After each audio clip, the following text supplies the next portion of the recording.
Thank you, everybody. Welcome to today's council meeting of today's date, 30th of October 2025. We have had the council prayer this morning, so we move on. Apologies, I think we've got everybody accounted for. Would somebody like to record any apology if I've missed anyway? No? Thank you. Conflicts of interest declarations. Are there any at this stage declarations that councillors wish to make where they may have a confidence? Conflict, not confidence. Being none, we'll move on. In terms of the order of business, there are a number of changes today. So what we'll do now is we'll go to 8.1 in a minute, followed by 10.1, the annual report, and then we'll go back to the confirmation of minutes as item 6. Any further adjustments? Staff? No. Thank you. So, councillors, I'd like you to go to 8.1, the declaration by councillor in the Mayor's report. And Councillor Phoebe, would you please join me? Your councillor declaration. Councillor, if you please read either in Te Reo Māori or your choice. I, Phoebe Dalgety, declare that I will faithfully and impartially and according to the best of all my skills and judgment execute and perform in the best interest of the Rangitikei District the powers, authorities and duties vested or imposed upon me as Councillor of the Rangitikei District Council, and by virtue of the Local Government Act 2002, the Local Government Official Information and Meetings Act 1987, and any other act. And would you like to sign your life away, please?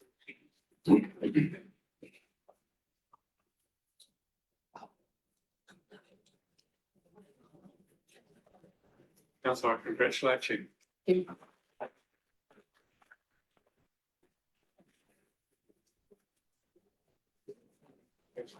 you. Moving to item 10.1, the reports for decisions in terms of 10.1, pass to the Chief Executive. Thank you. I'll pass to Group Manager for Services, who will introduce our position as well. Thank you.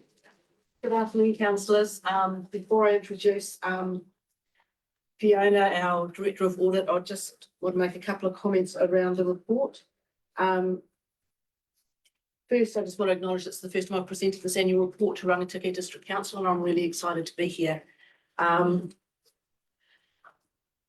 Before I hand over to Warren, I'm just going to, I just want to talk a bit about the process and where we've been. So the annual report reflects a real collaboration of the entire organisation. We're reporting on our activities, our costs, our capital projects right across the business.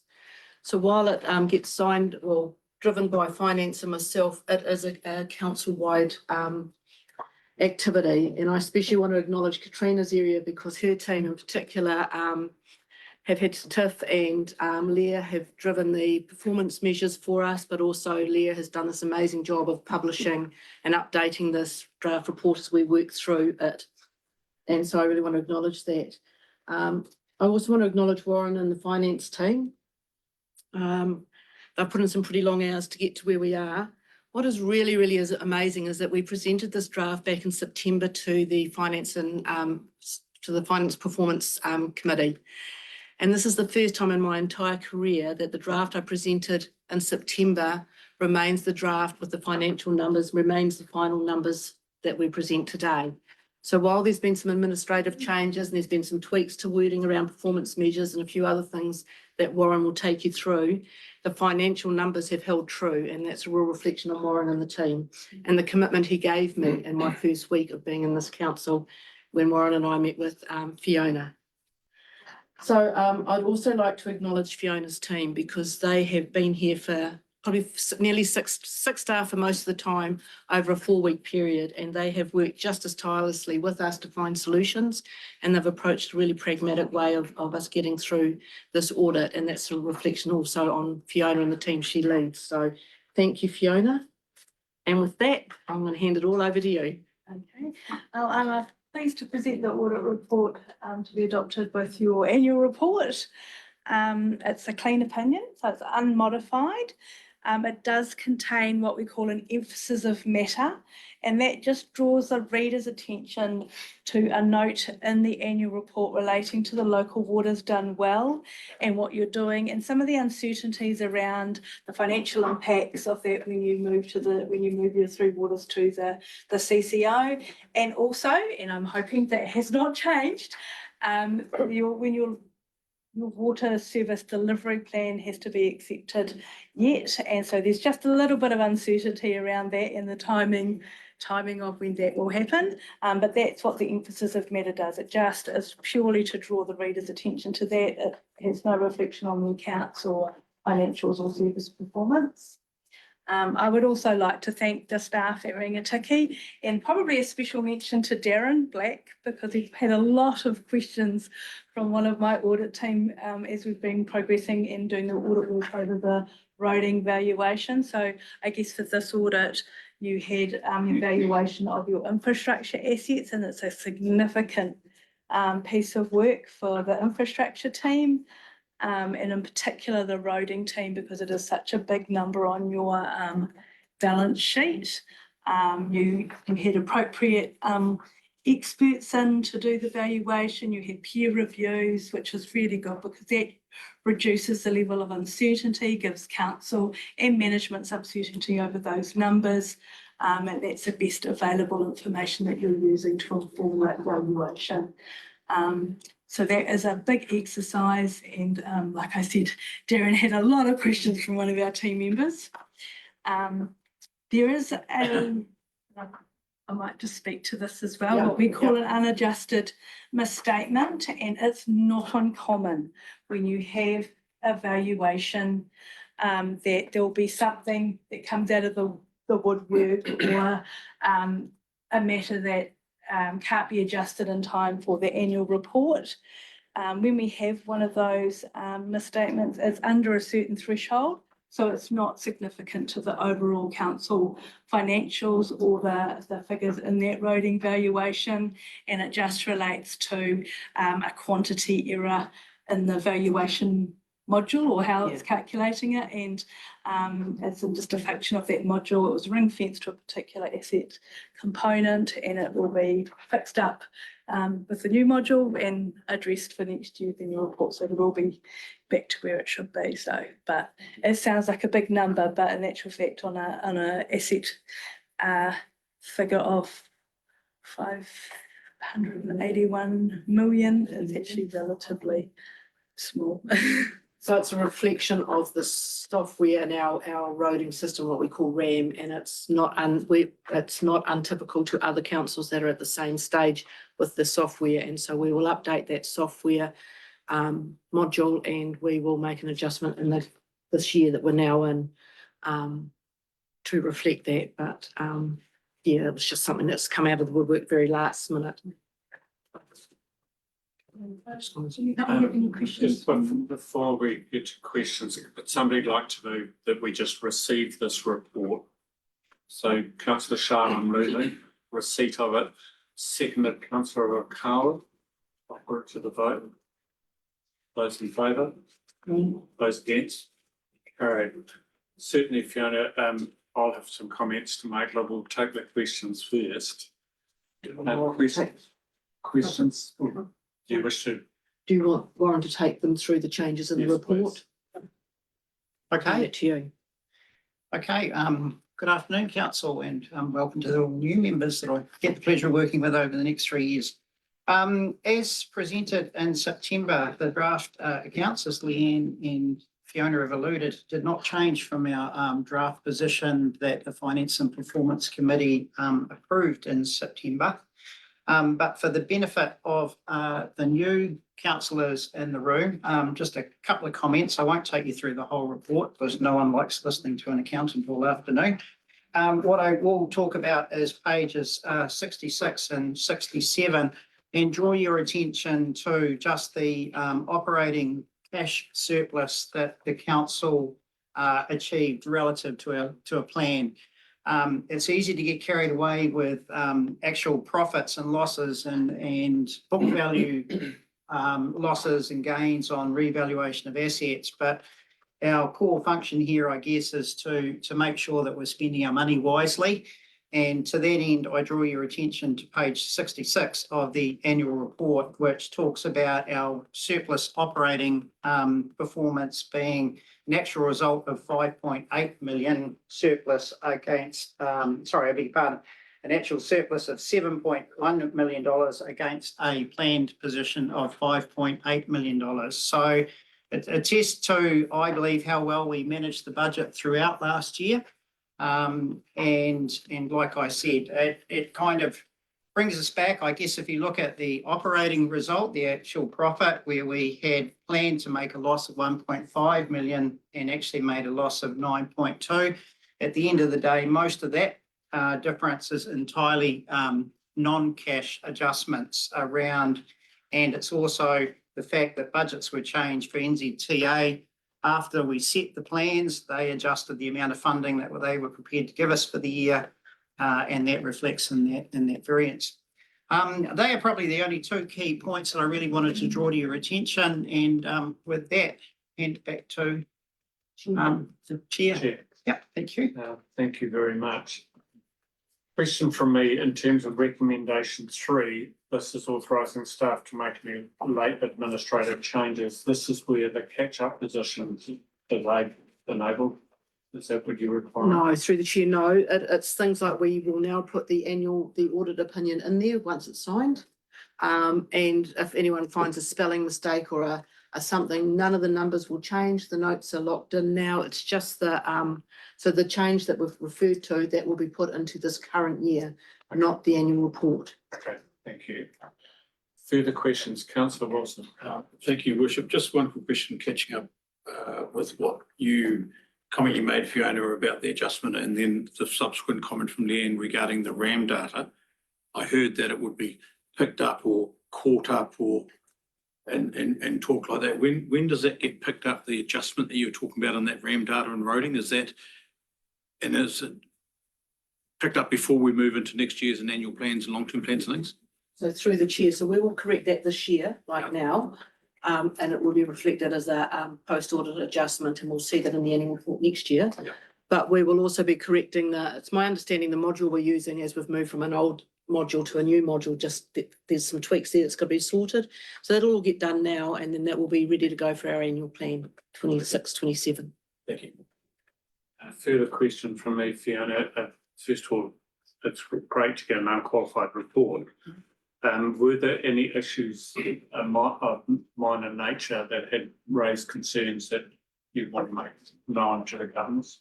No, there's always improvement processes that you can do. I think the commitments area is something I want to talk to Leanne around for next year, how we can make that a better process. But really it went a lot better than last year, because last year we had a completely new finance team. We had some people sick in a way as well, which didn't help. But now you've got more experience. We had a good team on site with some continuity. So some of the things that we're actually finding now are building on the fact that it was a smoother process and we have more time. And unfortunately, auditors always like to find things, but it's about improving those systems and processes to improve those controls as well and give you more assurance too. But there's nothing significant coming out of the audit this year. We've got a number of new councillors in the room. Could you just explain to them what happens with the qualified reports and generally some sort of comment around how we perform with other councils? Is there anything? So, well, you haven't got a qualified report, so a qualified report is probably a little bit more serious. That means there's something that's actually incorrect in your financials or in your statement of service performance that would cause a reader to not be clear about what they were looking at, or understate or overstate a number significantly. And if it's not fixed, then we actually say that the opinion is qualified in relation to that. Generally, we ring fence it to the particular matter, and that then gets reported through. And I was actually looking at the schedule that it gets reported through to, but it does get reported through to government, I think, through Public Finance Act. So, but this emphasis of matter is not in the same situation. It's purely just a clarification in the audit opinion. And in terms of performance of different councils, we don't rank our councils, but in generally, if I'm coming to you and saying there's not many significant issues or no significant issues to raise with you, that's a good thing. Generally, if it's just comments for management or improvements for management, that is something that they will bring to the Audit and Risk Committee. And it's about strengthening and improving existing processes. It's not anything that's fundamentally wrong. Councillor Jalgety, Chair of Finance. So what portion of the council that you audit would get that nothing of significance tick? A lot of them will do. You will always get things that pop up where they can't, where there is a qualification, and sometimes that's just because of the information they might have available on a certain matter. So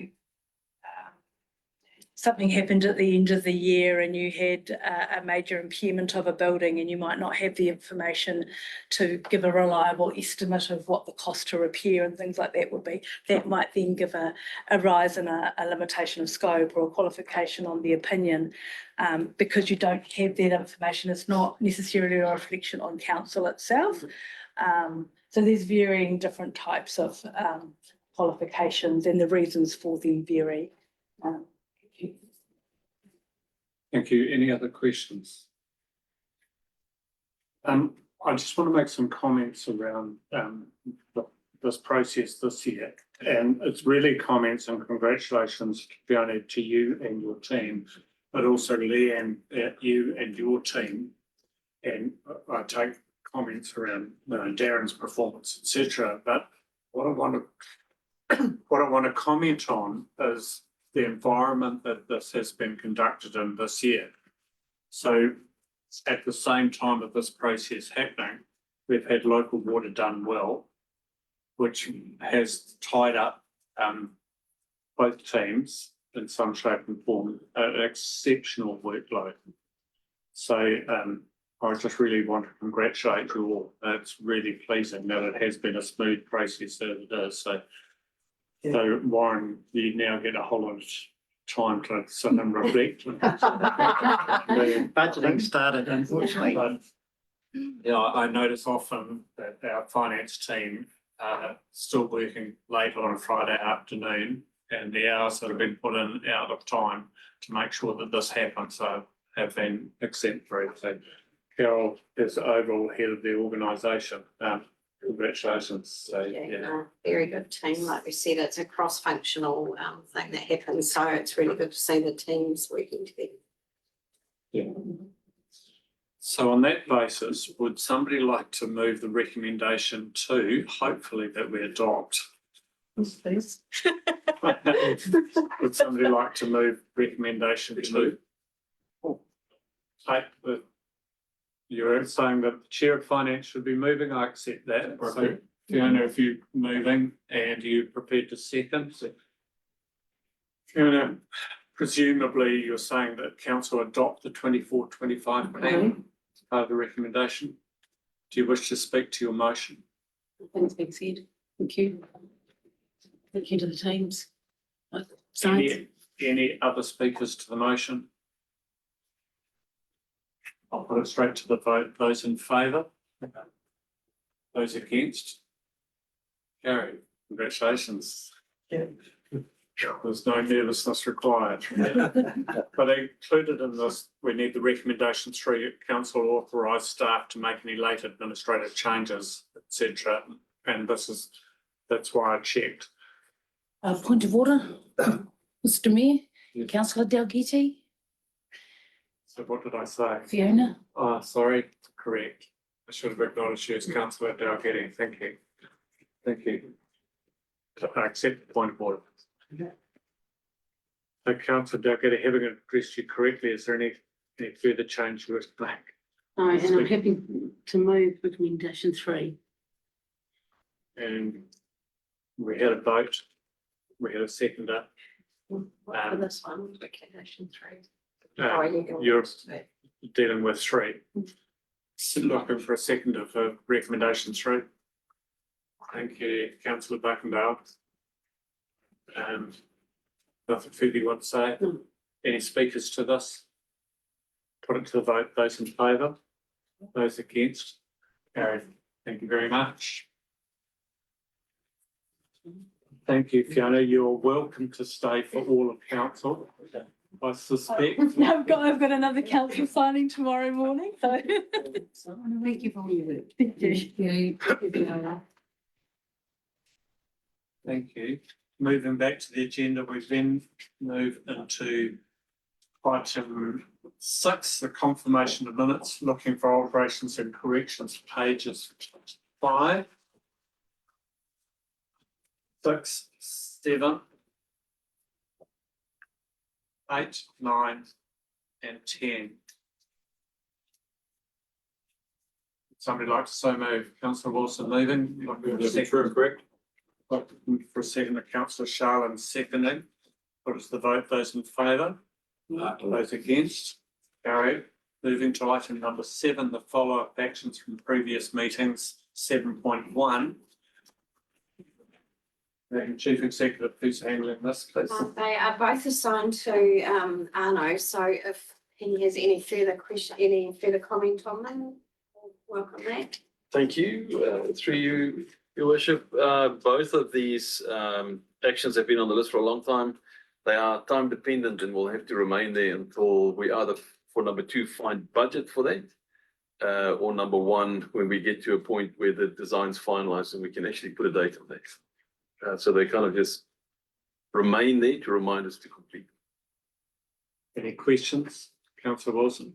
Just with item 2 on the action list there, considering it's been sitting there since April 24, is council still considering that the need for the action still exists? I just wonder if it should be, and that I understand that it's time constraints and budgets, but if we just check that there's still a need for that, might be worth considering. I don't know if there's an action in that, but. If I may make a comment, Your Worship, the request came from councillors. So it's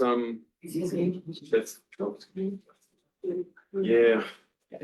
So it's not, this one is not driven by us.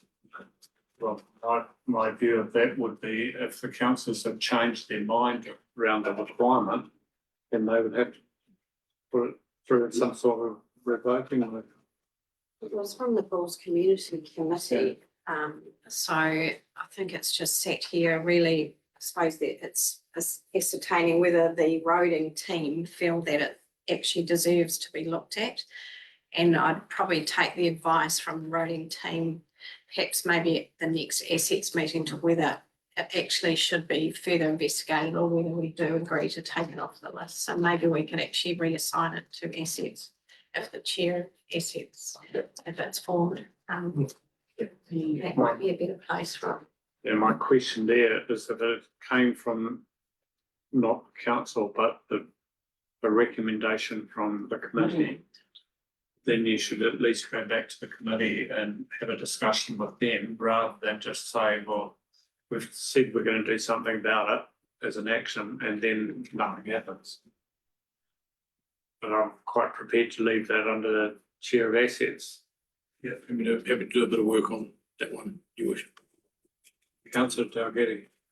Just item 1, just remind me, so at the moment we're looking at getting that completed March, April next year, are we? It's through you, Mr. Chair. It's dependent on the design, and the design is dependent on the testing, and the testing is not completed. So as we move along, it's getting more and more certain, but there's still not certainty on that. Thank you. While you're thinking, would somebody like to move the recommendation that they be received as a report? I'm looking for councillor Wong, councillor Sharman. The new councillors aren't prepared to put their head above water yet. Give it time. Any questions? I'll put it straight to a vote. Those in favour? Aye. Those against? Carried. Thank you very much. In that case, if nothing further there, I'll move on. 8.1, 8.2, sorry, the mayor's report, and I'll take any questions around the mayor's report or the functions that I've been at. Noting that one of them, in terms of functions, was delayed, and I expected the Erewhon Rural Water Supply inspection day to be delayed, but in effect it wasn't. However, I can report that a number of us went to the headwaters of the Erewhon scheme the other day, and it was literally snowing up on top and a stiff breeze, and it was freezing, but it went ahead. And there will be a subsequent, there'll be another visit to the headwaters with MB to have a look at it as well. The other thing in my report, I make comment about Mayor's Task Force for Jobs, and a lot of the data that has come out of Mayor's Task Force for Jobs, we put into a consolidated report to MSD, the funder. That report has now been passed through Liv Rickard and Amanda, through to the Minister. The Minister has seen the report in such a favourable position that it has been forwarded to the Prime Minister's office and the new department sitting under Andrew Cross of the Social Investment Agency. So that is incredible news in what has been a very challenging environment. But I'll take any questions around my report. Councillor Wong, Councillor Deroghetti, Councillor Wong first. Could we be notified for the next field trip to the headwaters at Erewhon Water Supply? Certainly, it'll be on MB's availability and so on. But yeah, it's quite a trip in there. So it's dependent on the number of side-by-sides and the permission of the station to run through. But I'll take your point. Thank you. And I think you were meant to be on the first one, Can't do the cold and wet. so you bailed essentially. I'm delicate. I'm not going to go further. Councillor Delgado. Just item 1 in your report in terms of the visit to the ball testing site. Do you see that the councillors, wider councillor group would get to do that, or we've talked about making it public at one stage, but sort of kind of nothing's happened. Yeah, Arno, do you wish to comment before I do? Thank you, Your Worship. I think the only comment that I would make is that especially a visit for councillors and a visit for the public is still definitely on the cards. At the moment, it's just a test rig. It is a little bit put together at the moment until there's a bit more certainty. Once we have something real to show people, we'd be keen to do that still. Yeah, I think Councillor Delgado, the comment that I've made in the report, it gave me reassurance in terms of being on track. And certainly there were the answers to a number of the questions that I've raised. Chair of Assets, Councillor Wilson, do you wish to make further comment? Yeah, I agree with you. It certainly gave me a great deal of confidence that the process that we're undertaking is valid and is going to achieve what we want to do. But with regards to Councillor Delgetti's conversation, it is really nothing more than a container with some pipes in it and a whole lot of mud and water. It's probably probably not a very safe or appropriate spot to call it as a, you know, Maybe some when, photos or. yeah, when you some referred sort of to, Greater understanding would be much appreciated. I just, if I can just chip in, we are going through there on the southern tour, so we'll be able to provide you some more detail as part of that southern tour when we do the induction tour. And will we, in Southern Tour, will we call on main plant as well? I'm not sure, but Yeah, I think the idea was to go and have a look anyway. Councillor Dalgety. Just a couple of other questions with regards to your attachments from the mayoral school, I think they call it, whatever. But really interesting presentation around our engagement with iwi. And I just I would like to see, I'm just wondering what is the plan for our council to, as a whole, to engage with iwi going forward? Is there a plan? Because I personally feel in the last couple of years, we probably haven't done what we've done previously. Yeah. Yes, there has been a little bit of a hiatus through family circumstances with Ngāwari Ngāti Apa, for instance. I thought the presentation at the Mayor's School was done by Dinny, who is South Taranaki iwi, a different iwi. I thought was exceptional in the way that he actually described, you know, the relationships and yeah, I thought fantastic. And a number of people have come to me post-election and said, for instance, that the councillors have supported Maori wards, and maybe it's because they don't quite understand the issues, that the general public don't understand the issues, and would like to council to explain further as to why we strongly support. So yeah, that's been an interesting process. So I guess my ask is to the CE that some sort of plan be made over the next training. Yeah. So we do have that in our schedule to go over. We were supposed to have a cultural session tomorrow, but there is a tangi our staff member is involved with, but we will be putting that to a further meeting. And we've also made a commitment to go on to some of the marae. So we're working with those marae to organise those dates. Fabulous. Probably early next year. And of course, with local water done well, there's a huge engagement process with iwi across 3 councils that's happening routinely as well. And your second question? Just when we're talking about getting grips with the reform, getting to grips with the reforms in underwater, they're talking about requiring greater transparency, and I'm just trying to understand what that actually means for us.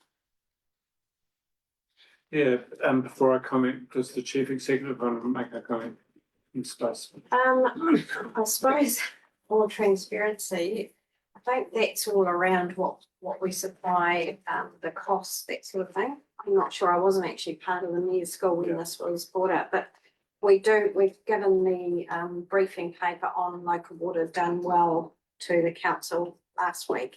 So we've covered that off in there, but I'm not sure what else there was. Yeah, I think there's still a lot of positions to be nailed down. So, you know, the shareholders committee, we're still working on exactly how that will be structured. We're still looking at a number of potential changes from government, you know, and there's been all sorts of things that we're trying to understand. You know, we have submitted the plan as ahead of the 3rd of September, the water services delivery plan, which is available, has been available to councils. I don't know if it's all been in the public environment. Yes, it's on the website. So it's sitting on our website. So I'm not sure there's much more that we can be transparent about, to be honest. It's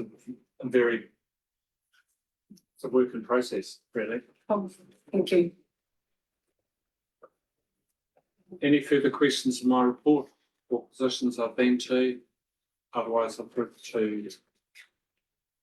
Also move, looking for a seconder too. Thank you. Welcome to the fray. Thank you, Councillor Wilson. So we have to move it, seconder. Field, sorry, yes. I put it to the vote. Those in favour? Aye. Those against? Carried.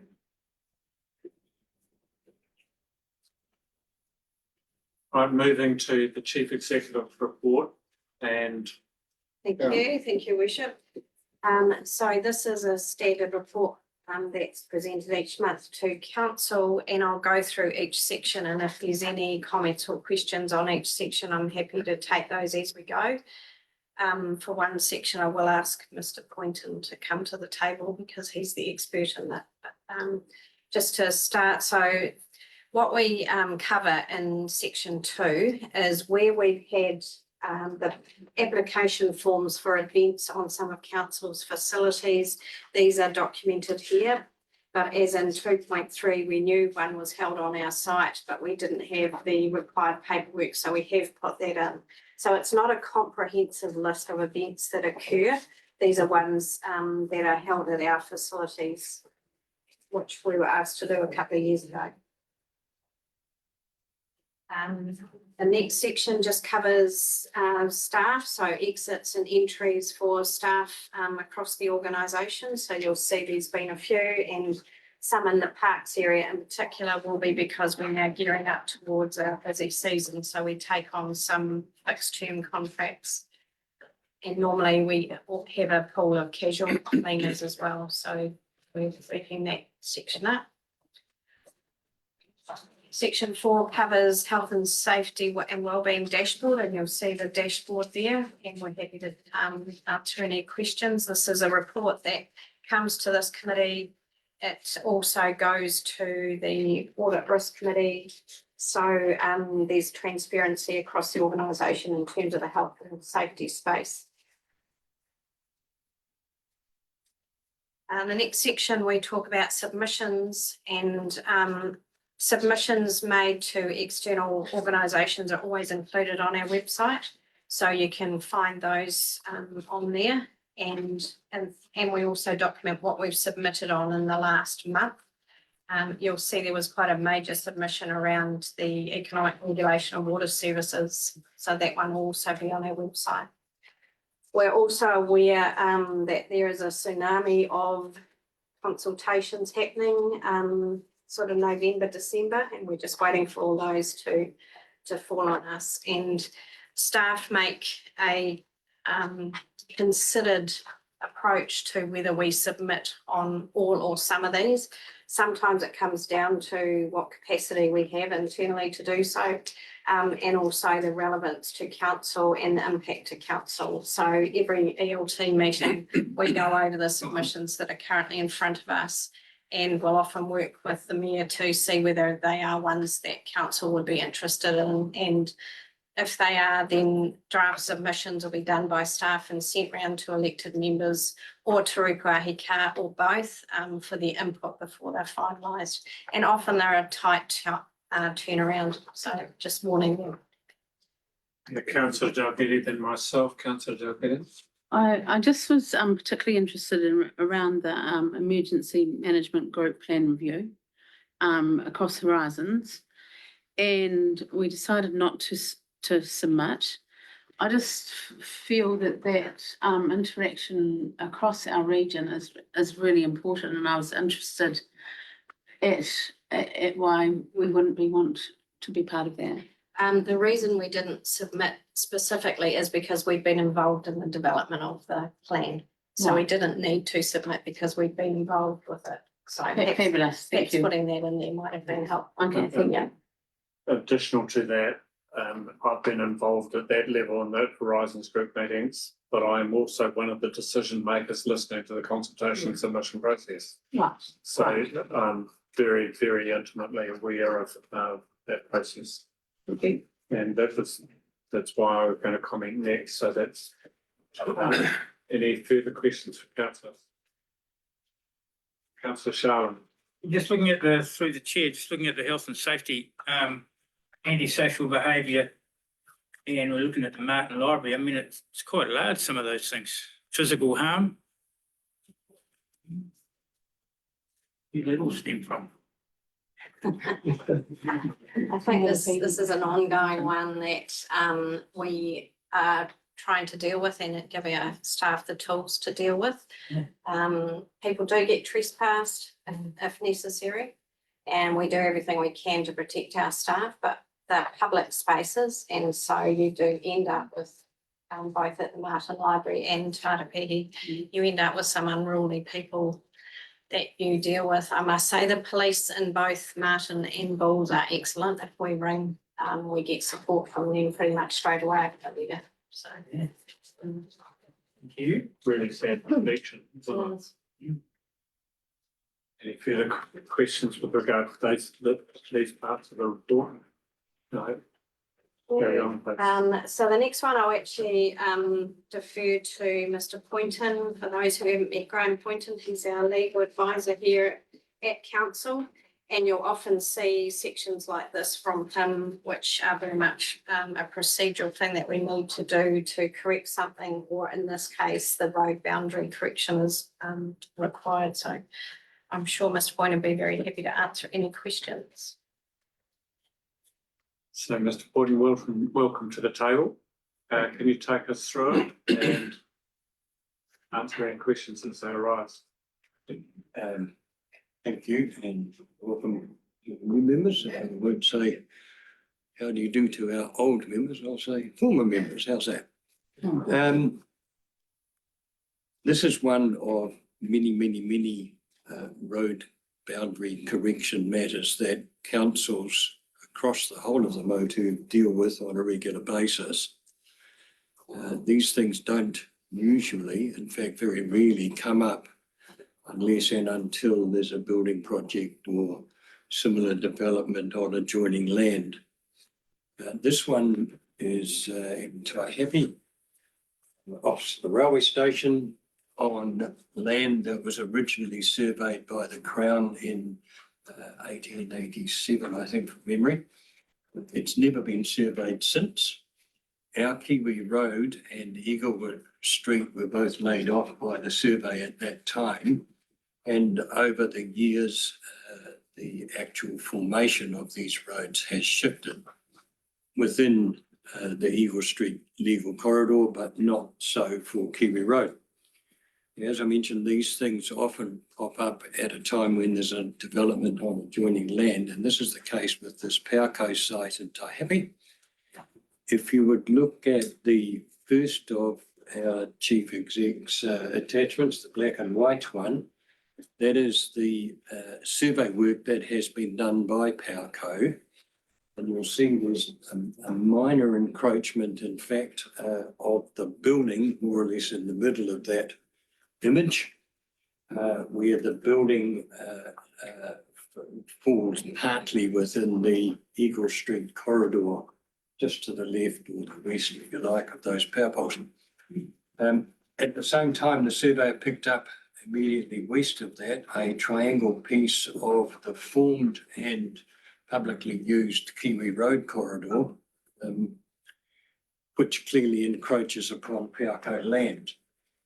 Now, as a nice surprise for me, Powerco came to me and said, "Hey, we can swap you some land if you want to do it."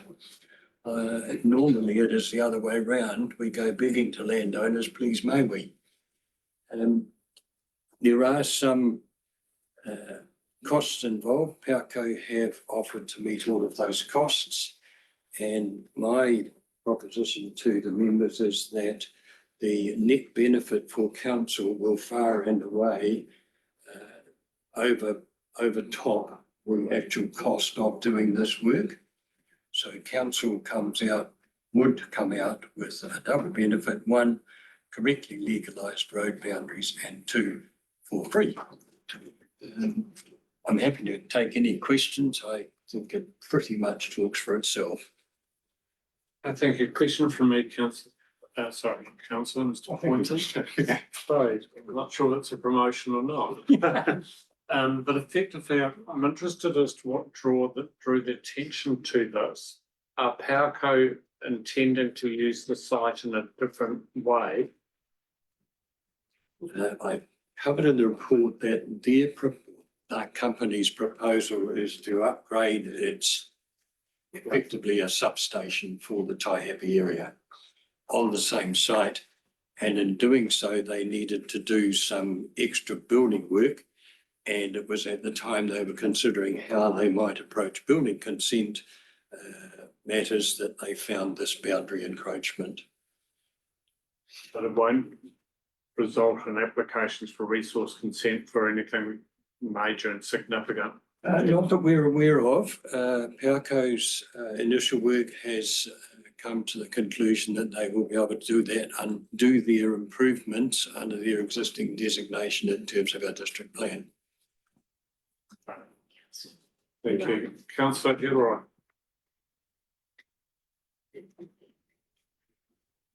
You're on mute.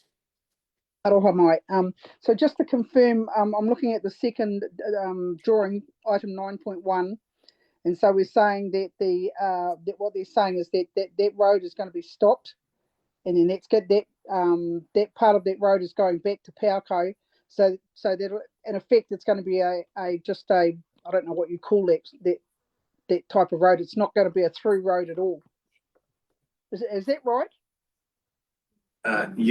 Yes, in legal terms, but in practical terms, it will be no change. That part of the Eagle Street corridor is actually, should we say, an informal laneway utilised only by Powerco. It's actually on a bank, which is probably 1.5 metres above the actual carriageway of Eagle Street.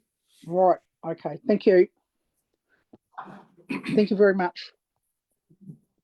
The turn off from Eagle Street into Kiwi Road is an incredibly tight one. Yes. And then you go up behind the building, don't you, in essence? Kiwi Road does, yes, correct. Any other questions? So there are three recommendations for this. And it comes in one recommendation in three parts. Would somebody like to move? Councillor Okawa. Recommendation 1. We received the Oh, report. sorry, yes, we'll do that. You're moving recommendation 1, with the Yes. report being received, looking for a second to that. Councillor Field, seconding, those in favour? Those against, carried. Recommendation 2, would somebody like to move in that direction, please? All parts of it? All parts of it. Councillor Hero, are you prepared to second? Thank you. Yes. You wish to speak to the motion? Just to thank Mr. Poynton there for preparing the report, and just really to reiterate what he had said. If you look at the report, some of that information dates back to matters that were taking place in 1913 and other such dates, particularly for new councils sitting around the table, and this happens from time to time. It is just a tidying up.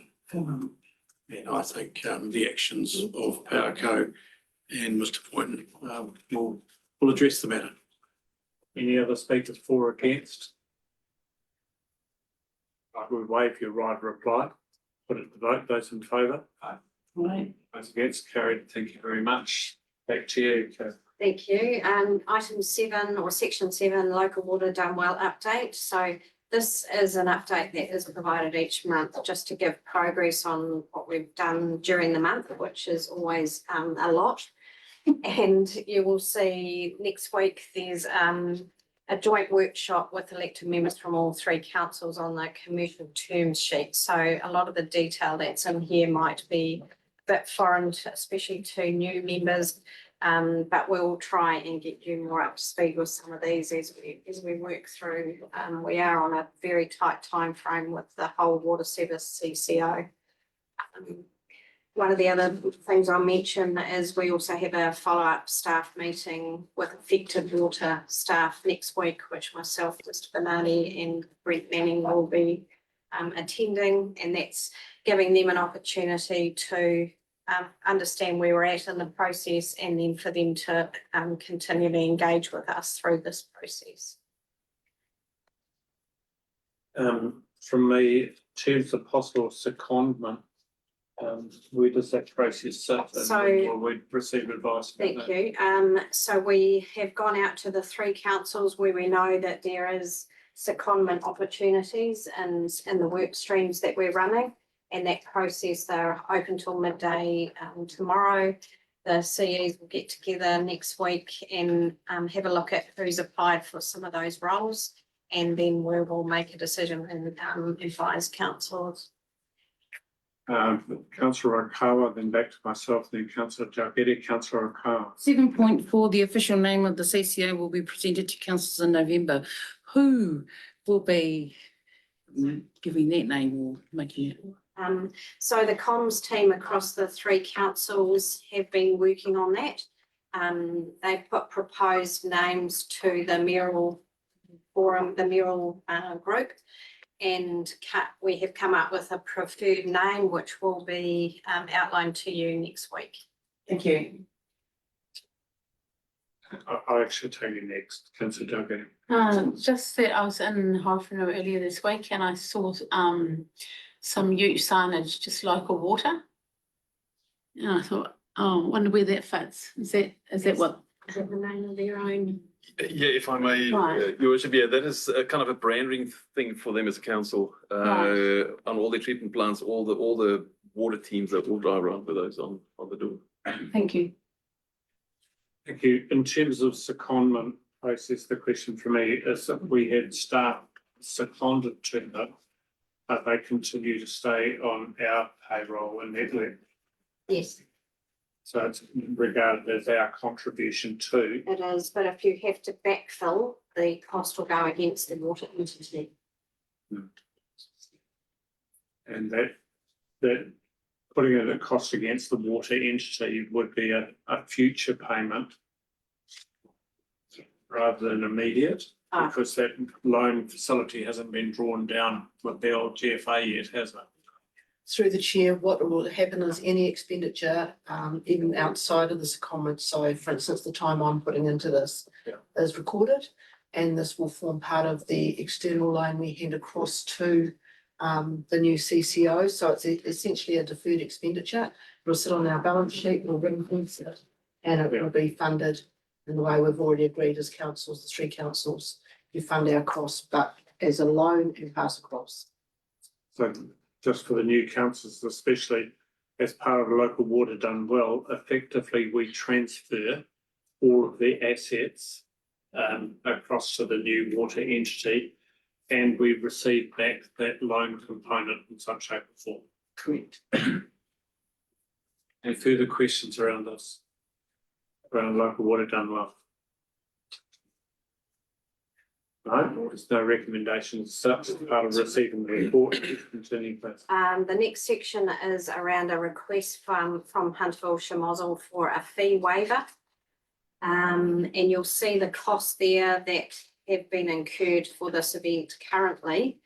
And the request is for all their costs to be waived. And we haven't got exact costs for for the resource consent or the traffic save costs, so they're just shown as approximate, but they're our best estimate at this stage. I've also noted the Shamozzle did receive a $2,000 grant from Council's event sponsorship scheme, and I also undertook to provide further information about what they've received in the past. And in the past, it has been all around the use of the marquee. So there's been waivers for in the proximity of $250 to $575. They also in the past have received events sponsorship scheme funding. In 2022, it was the highest with over 7,000. In 2024, it was 4,000. So they have received those grant fundings.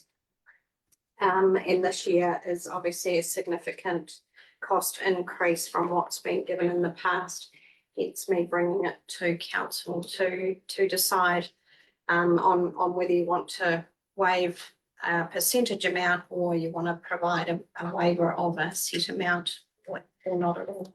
So can I ask you, in terms of the attachment, schedule 4, appendix 4, what's your understanding of the total request? So at this stage, the best estimate I've got is $11,160. I will note that we went and clarified whether the building consent fee is part of this for the new structure in Hunterville, and the answer was no. The vet club who is owning that will pay for that. So this is for resource consent for the event, and those other costs that are outlined there. Which includes traffic safety costs of 5.8 and estimated further costs, etc. That's right.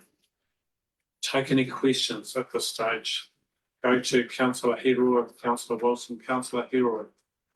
Can you confirm or just let us know whether or not alcohol licensing fees for special licenses is something that we've funded in the past, if not to the Shamozel, to any other organisations that may have looked for funding or fee waivers?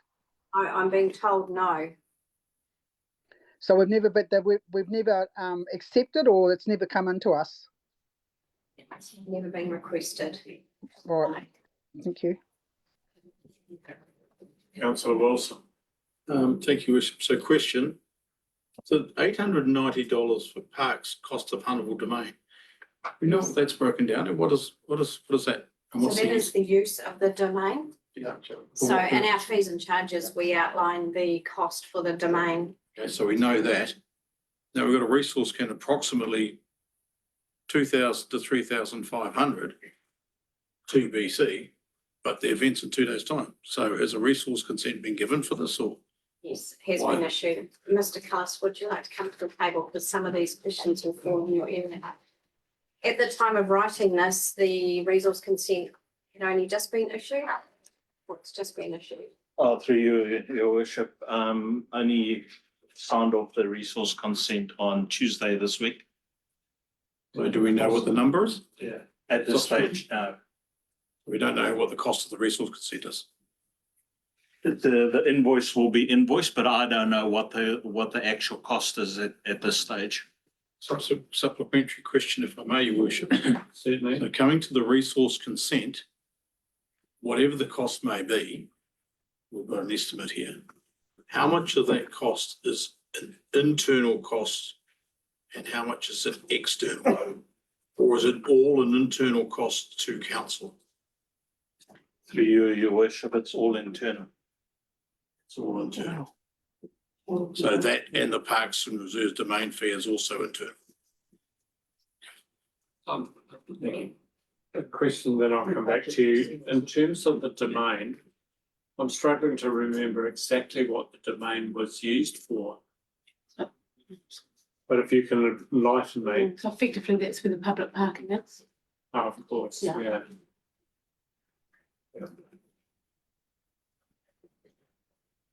Any further questions? Councillor Dalgety. So I'm just interested, we have other, events throughout the district. I'm thinking particularly of the, music festival, and I'm just wondering, like, traffic management and those sort of things. Are they waivers given to that group? And it's where I'm having trouble is wanting consistency across our events. And I just find it frustrating that we are addressing this one day before, or a couple of days before the event. And the first thing I'd like to recommend is that the CE develops an MOU, perhaps for a 5-yearly basis, so that this doesn't come up. I think in fairness to the staff and CE, first of all, there have been a number of changes in this space. And secondly, the Shamozel, very difficult to compare one event to the next. But when you mention the Shamozel against the Harvest Festival and things like that, the difference is come in the costs associated with being at close proximity to state highway. So a number of the, we've been told that a number of costs have dramatically escalated in recent times because of the proximity to state highway. And so there'll be catch-ups with other events as well that are in that situation. And I think that's one of the reasons why Bulls made the decision to have the Christmas parade down on the park rather than on state highway. With respect, the state highway is not interfered with. It's just the public parking and everyone, and so the event does not affect the state highway. I'm sorry, in NZTA's view of the world, it is. It's impacting on the state highway and has event signage throughout the town. So that's their view, not ours.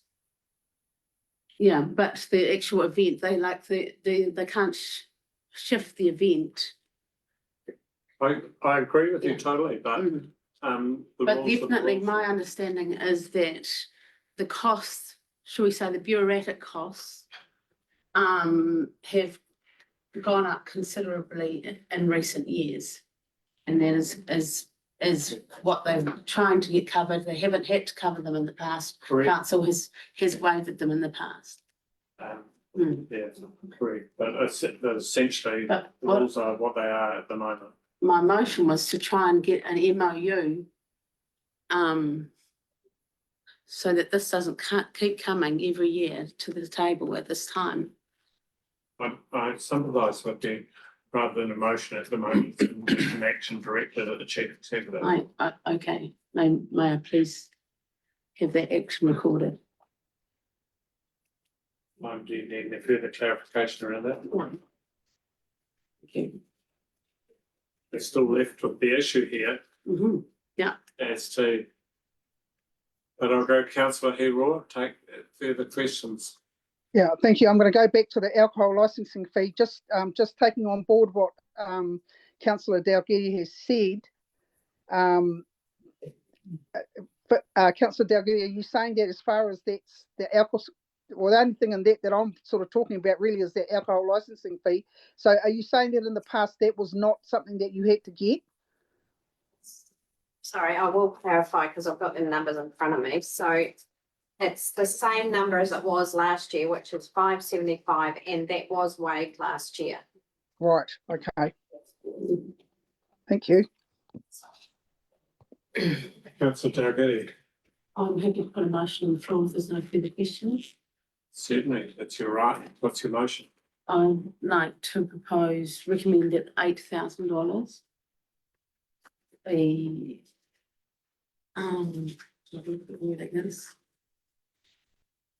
That the council approves a waiver of $8,000 for the Shamozzle being held on the 1st of November 2025.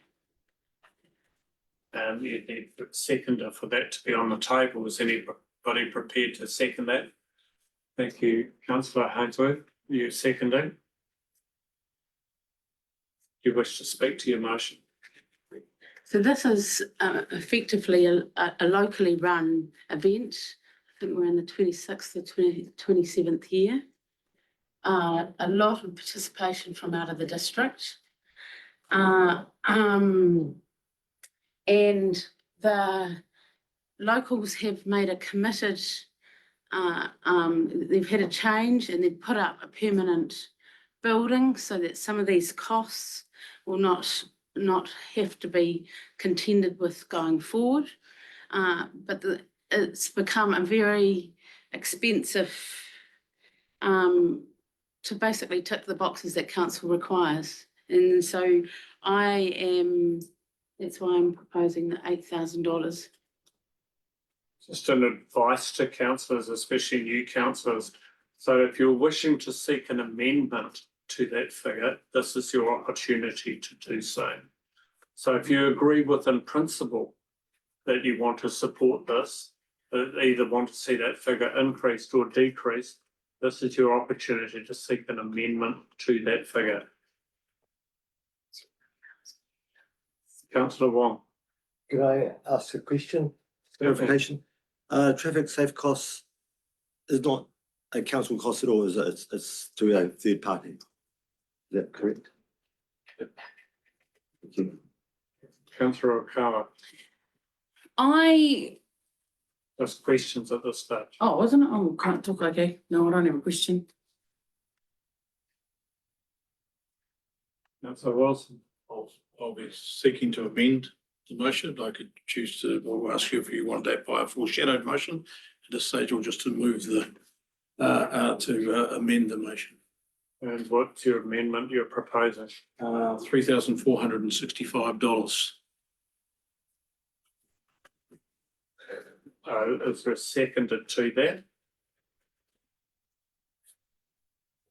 What's that cover? Councillor Wong, are you seconding it? You wish, I'll let you speak, because it's a specific figure and your justification Well, it is a for that. specific figure. It is the council directly related costs that we control.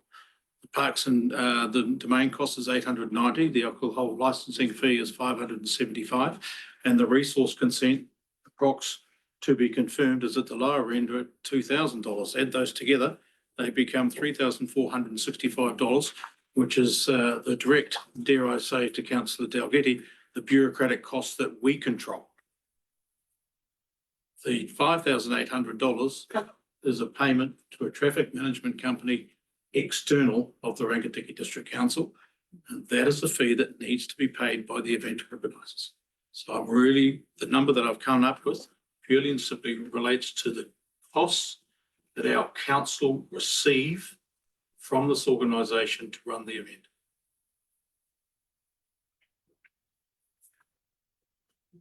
Any other speakers to that amendment? Otherwise, I'll put the amendment to a vote. Right, I'll put the amendment to a vote. Those in favour of the amended figure? 1, 2, 3, 4, 5. I'll support the amended figure of 6. Those against the amendment? 1, 2, 3, 4, 5. Can I just raise your hands clearly? Those against the amendment, 1, 2, 3, 4, 5. Those for the amendment again? 1, 2, 3, 4, 5, 6. 7. 7. Councillor Hera as well. Thank you, Councillor Hera. The amendment is carried. It becomes a substantive motion of $3,465. And if the motion fails, then you go back a step.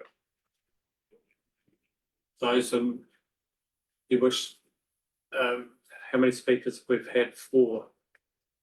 Any other speakers for the motion or against the motion? Councillor Wong, I'm speaking for the amended motion, is that right? you're speaking for what is now the substantive Okay. motion, which includes the new figure. You figure, yes. I sympathise with the organisers of any of these events that costs have increased.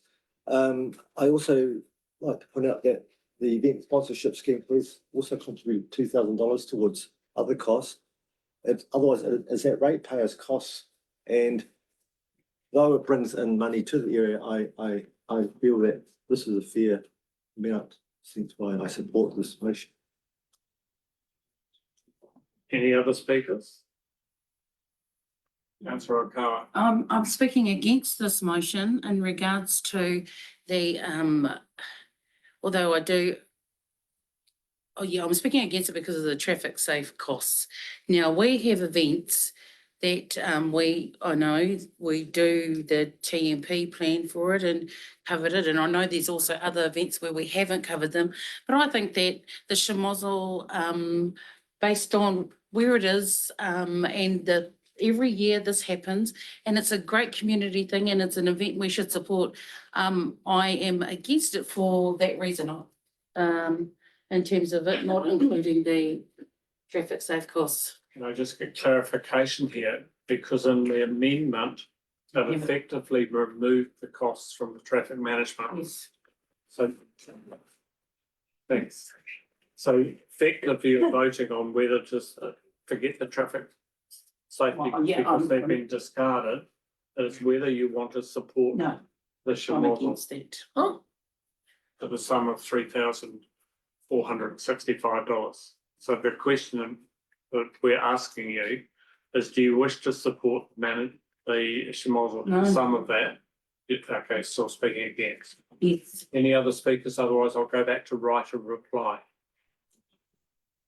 Right of reply.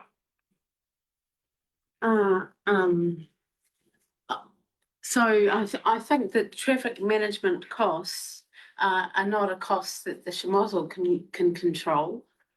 And it is Effectively speaking to the amendment that has already passed.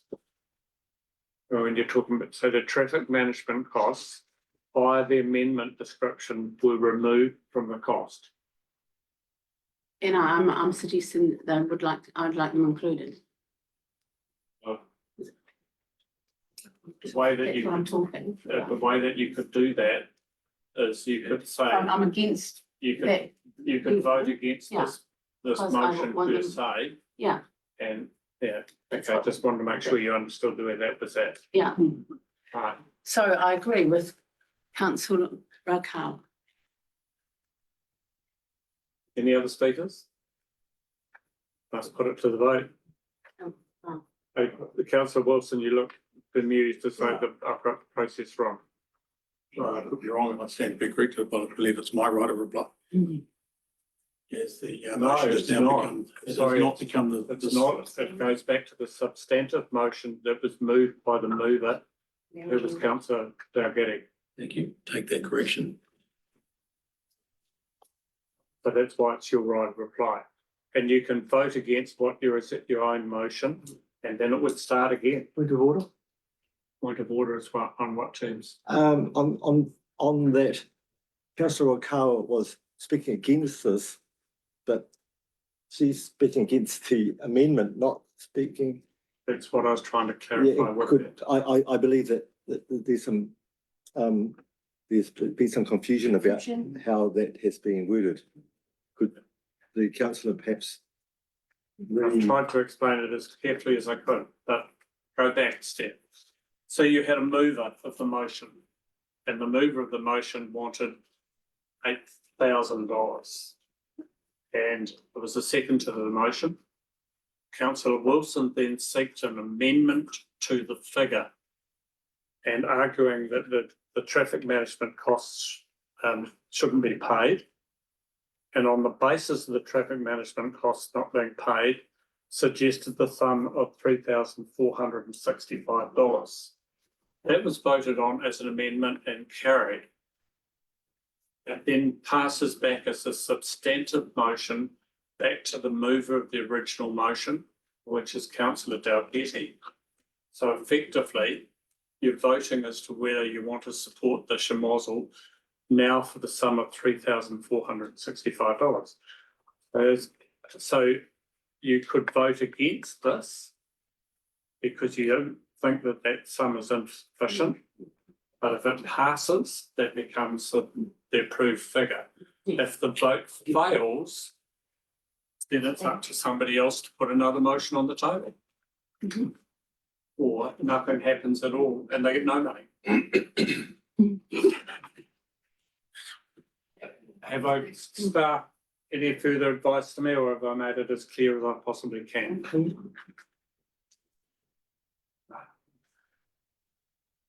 So I'll put it to the vote.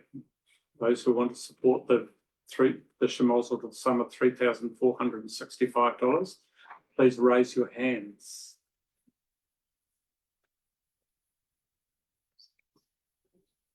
Okay, motion is carried. Does anybody that want their votes recorded as against? So it's 3 votes recorded against the motion, being councillor Dalgety, councillor Sharla, and councillor Okawa, could be recorded, please.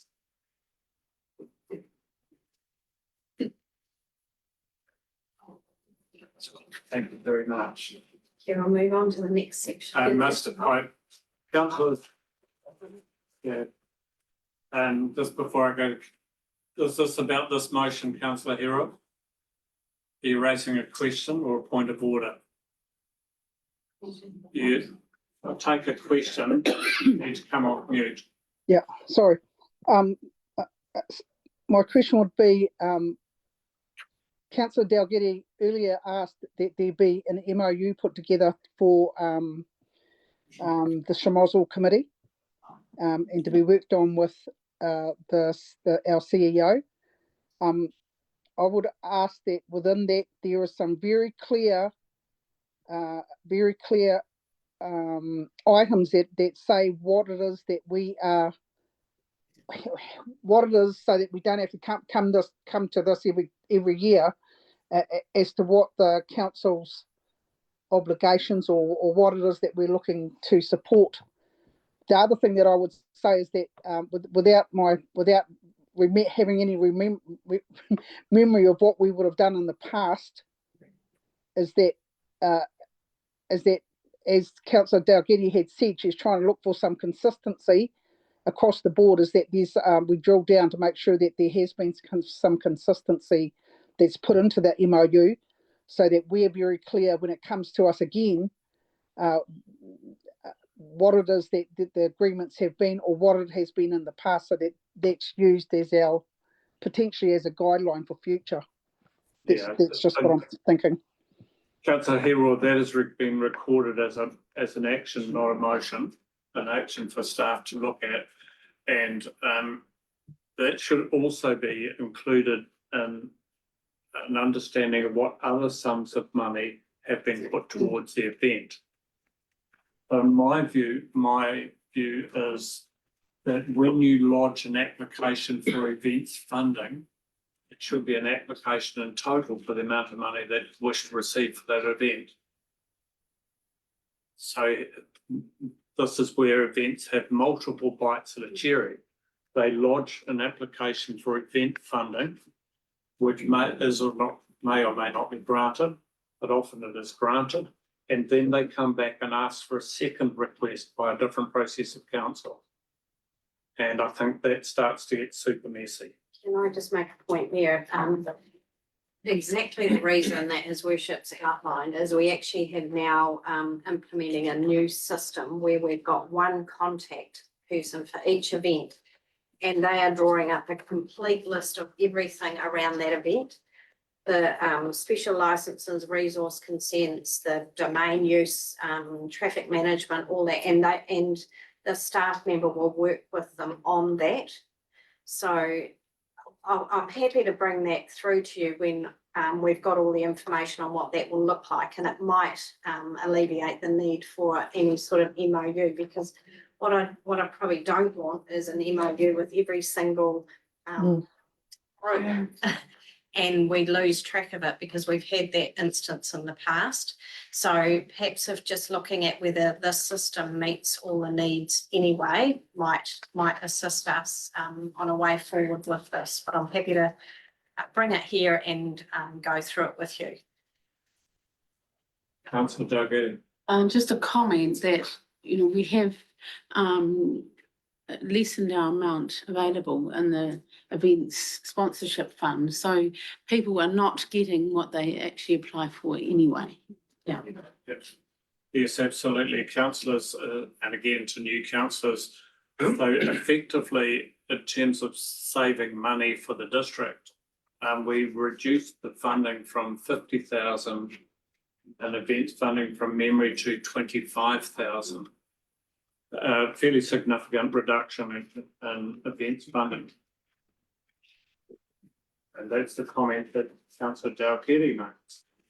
And that would be something, your opportunity to look at this would be annual plan. And that's a process. But in terms of, it is rare that we get this sort of complicated vote in front of council, and a fast track learning process around the rules of voting processes around it because it is quite complicated. And if there's anybody that doesn't understand what has happened and how it has happened, I'm only too happy to either take you through that privately later. Do we require a balance sheet from the likes of these organisations to see what their, their profit or losses are? So great question, councillor Fit. So often with the application for external funds especially, there is a requirement to provide balance sheets for some of them. And it is a question that can be asked within the advanced funding scheme that council operates as well.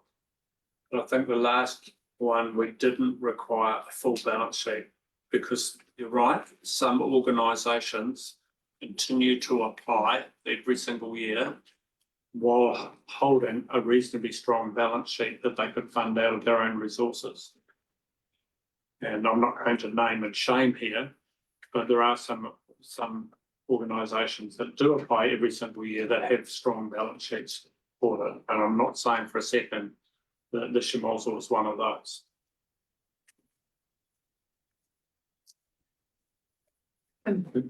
Thank you. Councillor Beard. Just in saying that, having a strong balance sheet can also indicate the organisation is capable of carrying through with what they're asking for the funding for too.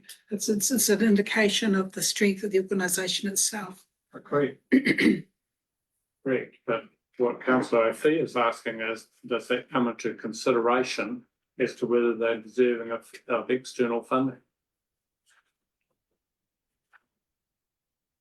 Councillor Hainsworth, you look as though you've got something on your mind. Yeah, I have. But it's worth taking the time here, councillors, because it is a valuable learning too. If we're going to do this MOU thing, can we make it so that we don't subsidise the alcohol thing at all? Because Certainly, the model was from 5 to 100 age group, and like it's pretty big. But we shouldn't be funding alcohol thing. I'm sure they could pay for that. Can we start down that road? It opens up a big can of worms. a good point. First of all, make the point that when council holds a council function of any nature for those online, we have a position that the ratepayer should never be paying for alcohol. Or it may be worth considering the action for the chief executive is whether that should also apply to the cost of a liquor licence, which is part and parcel of providing alcohol at a venue. So that may be an add-on position to consider. So I take your point. Right, we'll move on. I'll pass back to you. Thank you. But thank you very much, councillors. Yes. So section 9 is a request from the Erawan Rural Water Scheme for a loan through local government funding agency. And I'm going to pass over to Leanne, who has been working with the chair of this committee to understand their request a bit more. Thank you, and through the chair. So this is our rural water scheme. So they are Rangitikei District Council, though on behalf of us, it's our scheme, it's our assets, and any funding debt is ours, is RDC. So they've applied to the New Zealand Regional Infrastructure Fund, which is under MB, for a loan of 3.2 million, including GIST. And they've also arranged through their own scheme members, there's 26 farms that form part of the scheme. They've secured 1.5 million of funds through some of those members, with still $1 million to fund. And we, council, you as council need to agree this, because you're actually agreeing to allow them to get into debt on behalf of RDC. The application's quite clear on the work they're wanting to do. There's a couple of areas I still haven't got my head around when they talk about equity of that 2.5 million, because at the end of the day, this will always remain Rangitikei District Council's scheme. So it's some form of funding that it's more like a contribution to the the capital program and the way that we could do that. Some schemes in the prior years to other councils have done, they've sought the benefactors of the scheme to pay in advance a lump sum capital contribution. So I guess this is a very similar way, but they are asking to get into debt, council to get into debt. The terms, I've met Mayor, His Worship and I were on a call yesterday with MB around this. The terms haven't been worked through yet. It hasn't been approved yet, and it hasn't been worked through.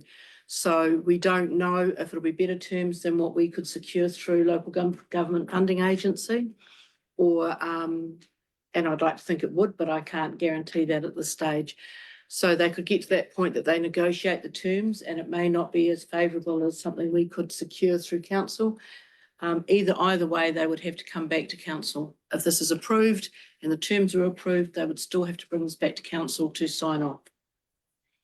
Yeah, We could take questions. Take questions first, and then I'll put a motion from myself as chair. Councillor Shannon. Through the chair, just one question under 9.1.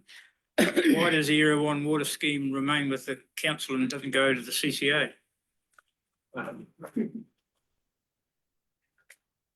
We're in danger of getting really quite technical in a whole lot of what could be a borough of questions. So effectively, by my understanding of the law is, with the entity change, that this scheme will transfer to the entity.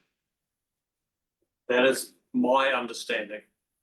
And even that is fraught with some risk because we don't have absolute clarification. However, the council made the decision not to transfer the assets of these rural water schemes to the entity. And my understanding is that even within the Act, there is the intention to be able to take the water schemes out of the entity. So it is quite a complicated space. But perhaps I can better, by way of a motion, explain some of my thinking here. Councillor Hero, did you have a question first? Yes. My question would be, is there a need? I'm just asking that we would have to go out to get any type of okay from the community because we're bringing the on behalf of this process, or we can go straight through the straight into making a decision. Okay, I think the key thing here at the moment is that you're endorsing an application. Right. So the application then comes back with potential terms and conditions, for example. And that is the place where you can discuss as to whether you accept the terms and conditions as such. In terms of the need to consult on this matter, do you have a view as Chief Executive?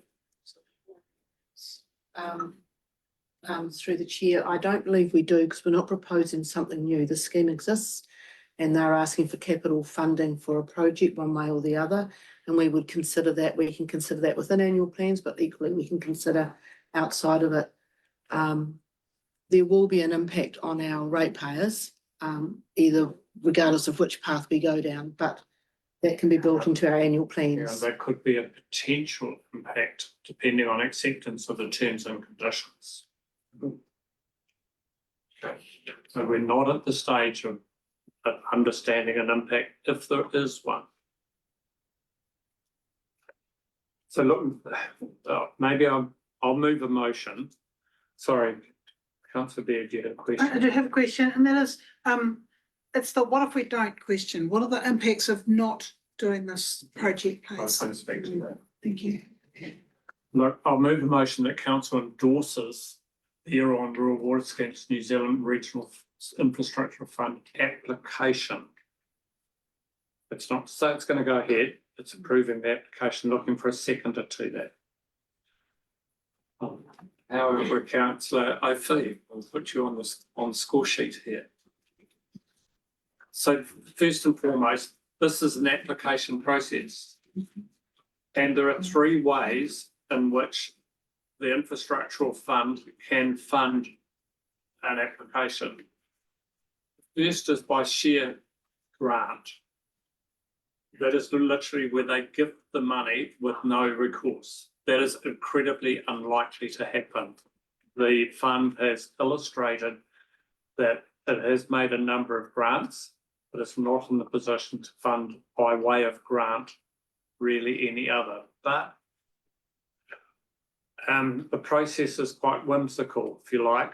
It is decided by ministers. So it is possible, but very, very unlikely that they would fund by way of grant. The next way that they can fund is by way of loan. And there'll be terms and conditions offered by MB, which may or may not be accepted. Or they could offer it by way of suspensory loan. And the suspensory loan is where you do what you've set out to do and we'll write the loan off. And that we won't charge interest payments either. So there's all sorts of terms and conditions possible within the structure. The third is whether it is a ratepayer cost. So this loan goes through and there is, as expected, interest payments or return of capital, etc. So these schemes operate independently. So they have a working party of those 26 farms that are recipients of the money, and they set the rate charged for water to end up with an even balance sheet over time. So it is funded by the users of the water. However, I do accept the position that if for some reason it failed, then there could be a callback on council acting as effectively as a guarantor to the scheme. So that is identified in the reports as potential risk. I have seen at one stage that the balance sheet and the determination of what funds they would need to put in by way of setting their water rates, so it isn't a cost on the ratepayer. But that was some time ago, and it's a report that you haven't seen, and I accept that it went to the previous CFO. But, in terms of your question, Councillor Baird, what's the impact if we didn't fund this, or they didn't, from some manner, get the money? Their scheme will run out. Literally, the pipes will fail. It is a scheme that doesn't require pumping water, but it's a scheme that covers a vast area of our northern part of the district through gravity-fed water, at some of which is at very high pressure. If you start to get failures on that line, on these lines without the replacement needed and the money that they're preparing to spend, you will get failure. Councillor Dalgety made a comment earlier on about talking about the relative merits of having stock water. If you couldn't provide the stock water, inevitably these farms would have to drastically destock. The loss of GDP and these substantial stations would be phenomenal. That would be the impact, essentially, that they couldn't be farmed in the way that they are currently farmed. But I stress we're a long way away from that position, because we don't know the terms and conditions as such at the moment. So this is only to support an application to the fund. Would I be correct then in assuming that if the stock system failed, that would ultimately impact on land values and that would therefore impact on rate collected? And employment, all sorts of other costs. But I've spoken to it. I'm now seeking speakers to the motion. Councillor Wong. For those who don't know, I was the second for the council rep on the Erong Rural Water Scheme. Their rates that they set for themselves was doubled a few years ago because they knew there was no capital that was invested in it. I did request their cash flow forecast, which I haven't seen, but judging by the figures which I have looked at, the loan would only increase their payments that they're doing now by maybe another 25% at most, depending on when the scheme took and what the interest rates were. So it's not a huge undertaking for them. They have looked at it hence why I requested the figures. The ones I'm working on is only a guess from what figures that I've received from their members. And as his worship says, this is only supporting the application. So once we get the application, we can see the details, and by then we'll have their financial details. So at this stage, the risk is, as worship said, if something drastic happened in the future and we had to perhaps underwrite their loan or something, but that would have huge implications right across the whole area, and so that would be something that would be totally would be something else anyway. So I don't see why we need to extend this conversation. It's at this stage, it's fairly. Now had two speakers, myself and Councillor Wong, in favour. Looking for other speakers. Councillor Dalgety. I'd like to speak in favour of the motion. Some of these 26 property owners are very big ratepayers in our district, and they're coming for our support, and I think that we owe it to them to support their business, and we all enjoy the benefits of some of that GDP as it comes out of the district. What are their farms and fruit? So we've now had three speakers in favour. Are there any speakers against? I've got a question. Question I can take. I read it, it says here 26 farms, but in the appendix, the lady's written 28, which I think it might have been at times of the reporting or something, but yeah, irrespective of that, It's 26. for 28. I'm not sure. They reflect two. they did too, yeah, so I'm not sure. Thank you. So I have three speakers for, any speakers against? So this is where standing orders come in. We've had three speakers for, none against. Goes back to me for right of reply. Normally I'd be only using a right of reply if there were people speaking against the motion. But here I'll use my right of reply to stress a point that Councillor Dalgety has made. These are some of the biggest ratepayers in the district. They pay the rates because of the property value that is associated with them. If they didn't have those water schemes, you would get a dramatic, over time, devaluation of the properties, unless they were sold for forestry or some other use that didn't require water. So effectively, but they fund themselves in terms of this funding scheme. The rates that they work out amongst their membership is to cover the costs of the scheme. And they've historically done that very, very well. So that's the end of my right of reply. I must put it to the vote. Those in favour of the motion, please raise your hand. Motion is carried. Thank you very much. And the recommendation, where we at to? Don't need it. Don't need it. Yeah. Don't need it at the moment. No. It moves us to. End of my report, everybody. That's probably one of the most complicated I've had in the whole time I've been seated, so my apologies. It's not normally that bad. But it's been an incredibly valuable learning lesson in terms of process and procedure of council.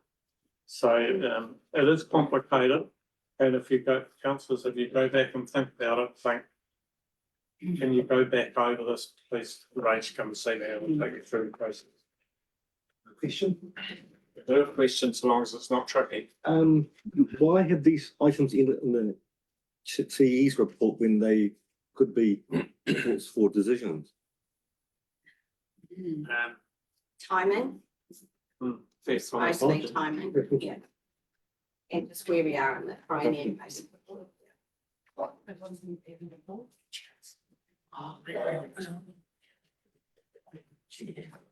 By the way, we also have a rule of council that if we've been operating for a period of 2 hours, we must take a break. We're about 20 minutes away from that. So we'll push on to 10.2, the appointments to committees 25, 28. Thank you, Your Worship. I'll take the councillors through this one. So this is one that's really in the process of setting up what council does for the triennium. So council has a number of appointments to make to external organisations that happens at the start of each triennium. And then we also have a number of appointments to either existing council committees that didn't disestablish and our community boards as well. So what you won't see here is you won't see the establishment of council committees generally. So that will be a report to the November council meeting where you'll determine or will receive the mayor's decisions around committee structure. This is purely appointments to committees that didn't disestablish and appointments to external organisations. And there are quite a few. So my suggestion is we just move through one by one, doing our recommendations as we go. Thank you. And the point I'd make is also if there are 2 appointees or 1 appointee required for a position, and there is more than 1 person interested in it, just because 1 person says, yeah, I'll do that, if you are interested, then say, well, actually, I'm interested as well, and potentially it could be a vote. Do you want to receive the reports? Yes, I will. So would somebody like to move recommendation 1 that the report appointments to committees to the triennium be just received? So Councillor Dalgety, and who was seconding? Councillor Hill was seconding. Those in favour? Right. Those against? Carried. Thank you very much. Okay, so the first one to appoint to is for our Te Raupeahi Ka Committee. This is a committee of council.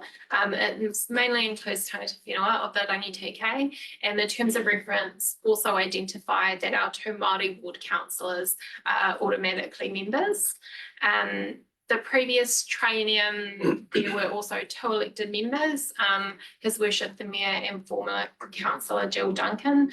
It is noted that His Worship the Mayor is ex officio on all council committees, so his name would still sit there. So council's asked to consider if they want to nominate a replacement to councillor Duncan. Ex officio means that by right of the position of mayor, you are automatically on all committees, which does include a voting right. However, as ex officio, it is very, very rare that I elect to use that vote. But I have the right to do so. Councillor Rakawa, you look. A question, can I, well, everyone else, if he wants to be nominated or they want to be nominated, or do councillors nominate themselves at this point? Yeah, absolutely. If you're interested in this, you can nominate yourself or you can nominate someone else. So I'm calling for nominations. I'd be happy to go on that committee. Okay, so we have 1 nomination from Councillor Buckendale. Is there anybody else that is interested or wishing to nominate someone else? If not, I'll declare Councillor Buckendale on that position. Thank you, Your Worship. Thank you. Oh, Could I just confirm, Your Worship, that you're making a section 41A appointment rather than a council decision? No, there's been made by way of council decision. Okay. So Do we I have haven't, because the person in that position, there's been a vote around the table of essentially. We just didn't have a second. Yeah, we don't. So I'll move from the chair if that Councillor Buckendale will be appointed. Looking for a seconder to that. Councillor Okawa, are you seconding? Aye. Those in favour? Those against? Raise your hands. Thank you. Very good process checking. Yep. The next one I've got in the wrong order, so we'll work through in the order of recommendations. My apologies, I thought I had ordered them correctly. The next one is our community boards. So we have two community boards, the Ratana Community Board and the Taihape Community Board. Now their membership is set when we do our representation review. So I've included in section 2.31 the membership of those boards. The key thing here is, unlike committees, His Worship the Mayor is not automatically ex officio on those boards. So for the Ratana Community Board, it specifies that there'll be 4 elected members, which were addressed through our recent election, and 1 member appointed to the community board by the council representing the Southern Ward. So we're looking for that By representation. the way, I can absolutely attend, and I do. So looking for someone, councillor Hiroa. Oh, kia ora. Can I ask a question as to whether or not representation has got to go right across the whole triennium, or can be split from from 1 year to the next? A really good question. So yes, for instance, if you had 3 people were interested in this, you could elect one person to be representative year 1, another person year 2, and a third person year 3. Councillor Hero, subsequent to that? Yeah, sorry, are we sorry? So that's the that's for the Ratana Community Board and Taihape Community Board. No, just do the Ratana. Okay. Just do the Ratana one first. Well, having been on the Ratana Community Board in the previous triennium, I'd be happy to if we had a system where there might be every annually that it switches around, or potentially if there was somebody else, potentially Councillor Raukawa, that might be interested in doing a 18-month stint and then another 18-month stint, I'd be happy to do that if there was no other people that were interested. Or even be one of, if it was going to be annually, I'm happy to be one of those annual people that sits on that as well. Just a clarification, because you said they had to be representing the Southern Ward. How sure of that are you?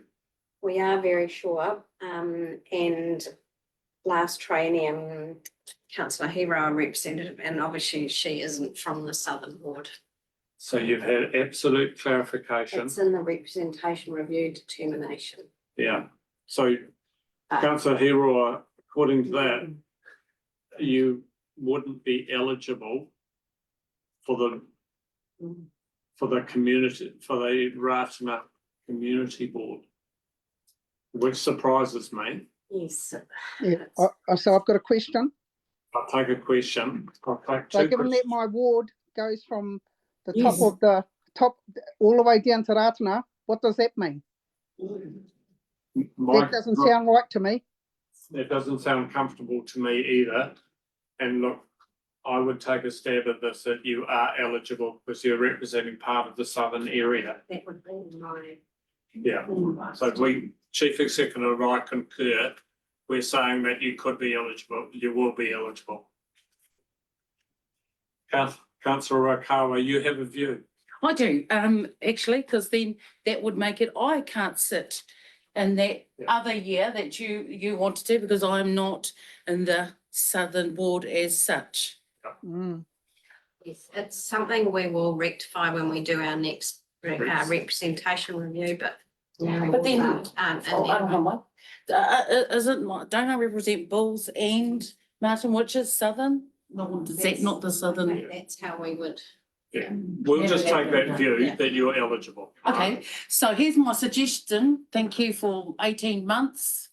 Councillor Hiroa, is to have nominate another person, a third person in the Southern Ward, that we could do each year.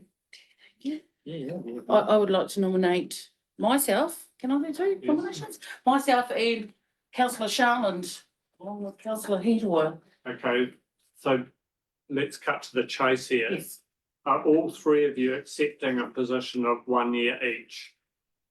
Yes. 1, 2, 3. Okay, who's going to be year 1? Sounds like it's me. Yeah, I'm happy to do year 1. Councillor, who's going to do year 2? Councillor Charlotte. So councillor Charlotte, year 2, and by default, you're year 3. Okay. Thank you. Does somebody want to move a motion to that effect? You wish to move the motion? Good. Welcome to the front. So you're wishing to move the sequence of, As we've just discussed, yes, please. looking for a seconder to that? Thank you, councillor Field, seconded. Do you wish to speak to it? Any speakers put it to the vote, those in favour? Those against, carried, thank you very much, that deals with that one. Okay. And then the next one is the Taihape Community Board, that has 2 members appointed by council, from the northern, representing the northern ward. And Choice there. The wider northern ward. so Tracy's the wider, got a hand up. northern- so Councillor Tracy's Hero. got a hand. councillor Hero, are you No, saying well- you're nominating yourself? Well, what I'd like to ask is that if that there's 2, and I just would like to say in my first triennium there was 3 of us, and that's exactly how we did it. Myself, Jill Duncan at that time, and Angus, we split it 2, 2, 2. So I'm given that I'm also in that ward, and I'm happy to be on that community board for a 2-year stint, and somebody just works it out. If that's Yeah, I get the drift here. Do would wish to put it that for the triennium, councillors Baird, Wong, Hero be members with the responsibility to be split between them to allow for 2 councillors sitting at a time. correct. Councillor Wong, you get this to maths. If I wasn't on the selected, at that time, we're still eligible to attend, but not to have a voting or a voice. I need to be invited to sit at the table. Yeah, absolutely. So councillors, if you're not on a committee, you have absolutely, these are public meetings. You have the right to be there, and normally the chair of a committee would invite you to be at the table. But you don't have the automatic speaking right, you don't have a voting right. Thank you. One for that in now, that recommendation that's true. Yeah, that's fine. We'll deal with that as such. Who's wishing to move recommendation 4 on that basis above that? Councillor Okawa, Councillor Hero seconding. Put it straight to the vote. Those in favour? Those against? Carried. Thank you very much. The next one, oh, Any sorry. question? Related to recommendation 5, I currently sit on the Hannibal Rural Scheme committee as a farmer. Yeah, that's independent too. And so I don't know what the process is to change that if necessary. So recommendation 5, we're looking for 2 councillors, one of them to be the alternate. So we're looking for, first of all, who wants to be the appointee to the Hunterville Rural Water Scheme?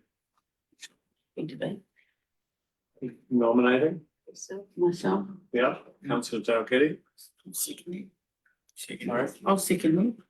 Could we just? Well, hang on, let's wait till we've got those. So councillor Dalgety, anybody else interested in being the nominee to that scheme? You'd be happy to be the alternate. So councillor Dalgety and councillor Hainsworth is the alternate. Is there any other option that people? We might just have a procedural matter to, before we could appoint councillor Dalgety as a council. Because of bias. Well, she's already on the paid as,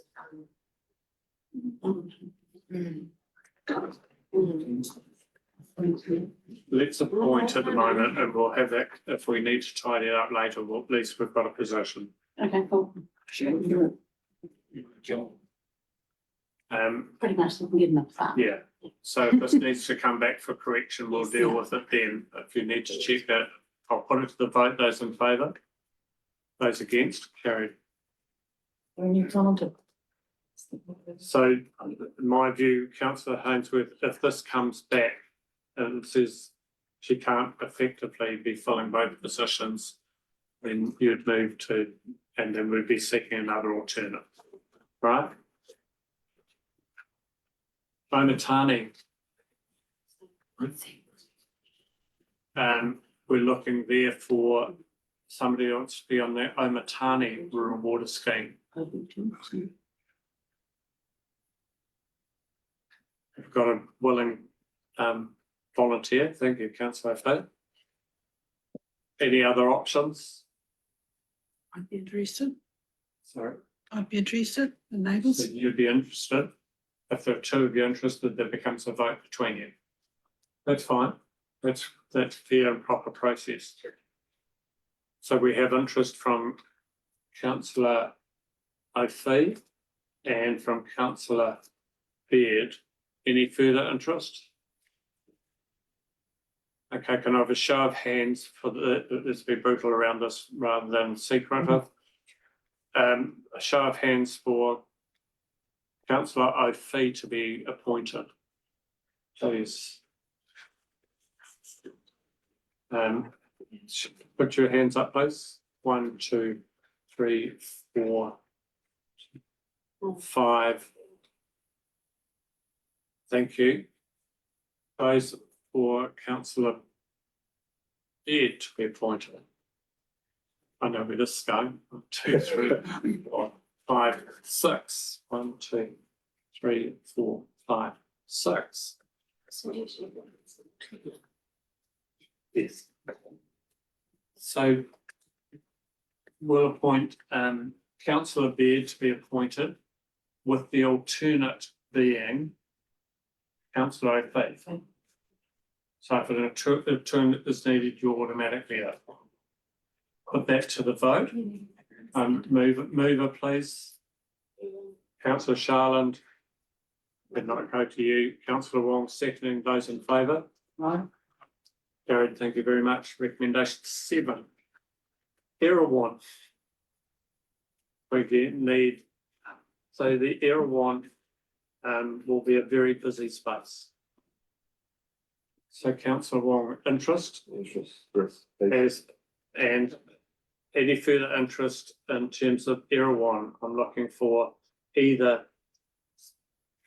the principal person or an alternate. Interested in the alternate. Sorry.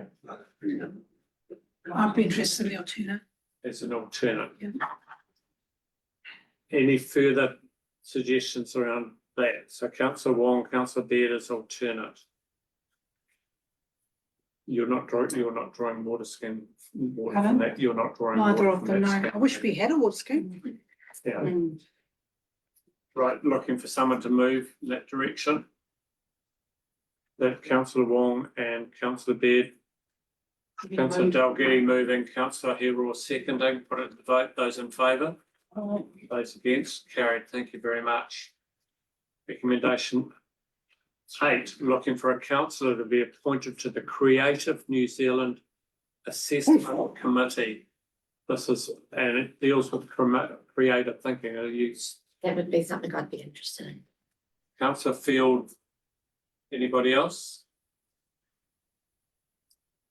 Would somebody like to so move that councillor Field? Councillor Okawa moving, councillor Wong seconding. Those in favour? Those against? Carried. Thank you very much. Sport New Zealand, 2 councillors be appointed to the Sport New Zealand Rural Travel Fund Assessment Committee. And let's get the 2 councillors.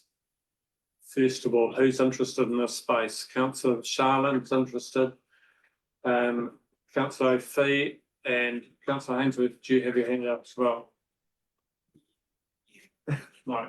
Yes. Yes. Okay, so we have three. Sorry, There's no reason why you couldn't have three on this one. there's no reason why there can't be three. Yeah. And councillors. All right, we'll appoint all three.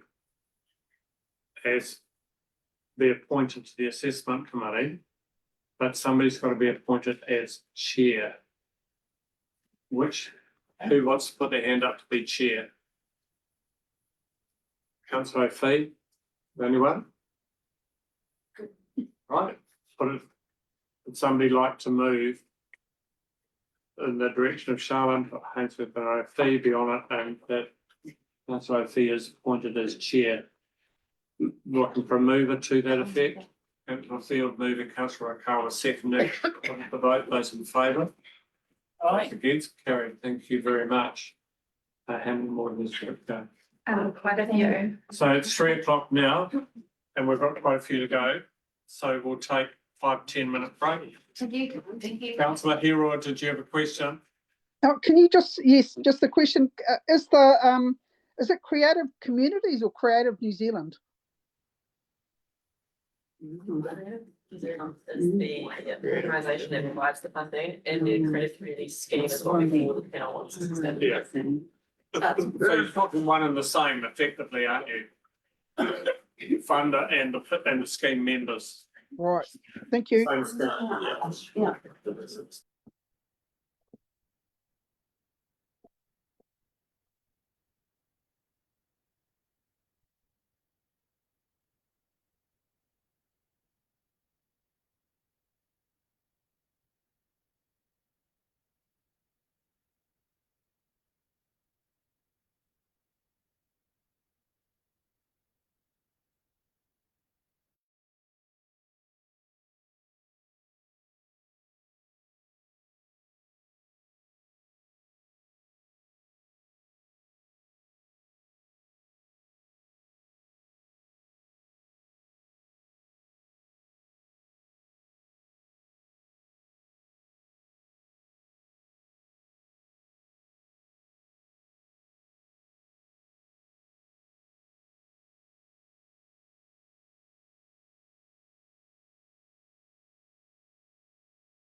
Okay, welcome back, everyone online. Thank you, councillors. Moving on to recommendation number 11, sorry, number 10 for the 2025-28 triennium. It's the worship the mayor be appointed as the Wellington District Council rep for the Regional Transport Committee with the deputy mayor as alternate.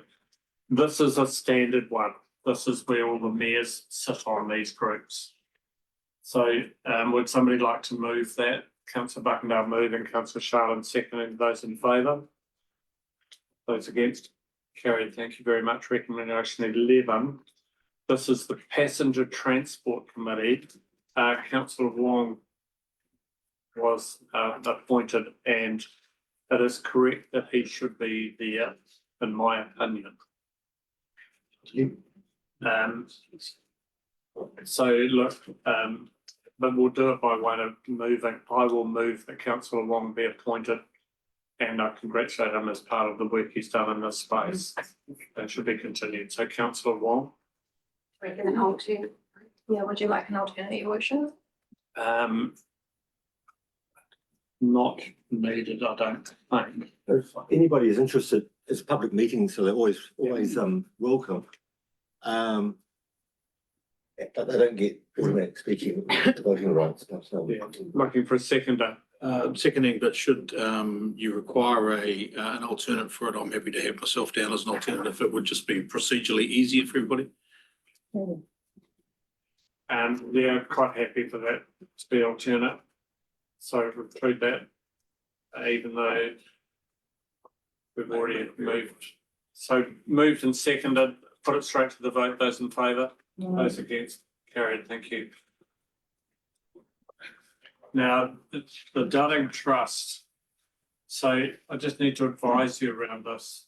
There are some trustees that are appointed from various different groups.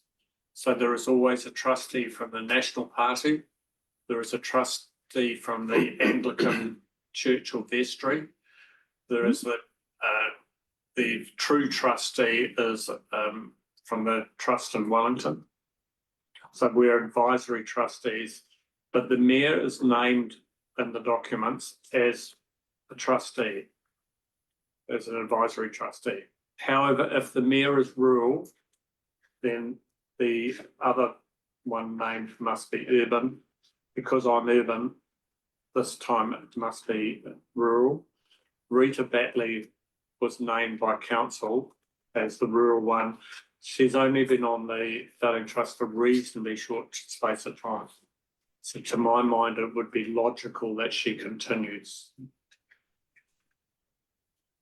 So I'll move that myself and Rita Batley be appointed. Looking for a seconder to that. Thank you. Go Councillor O'Fee seconding. Those in favour? Right. Those against? Carried.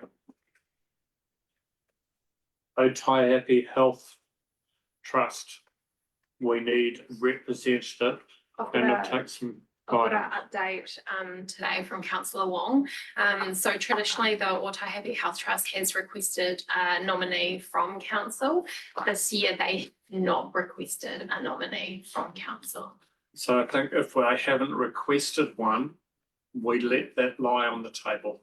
Yeah, we just don't need it. We don't consider it. Councillor Wong might have further insight. Can I speak as to why we don't need one? Is that why they don't need one? Yeah. I'm a member of the trust, the community board, past year. And I thought it was, and Peggy Tora, the councillor, is also involved on a slightly different form. So, So let's change this from let this lie to we just don't consider. thank you. So these will have to be renumbered later, but recommendation 14.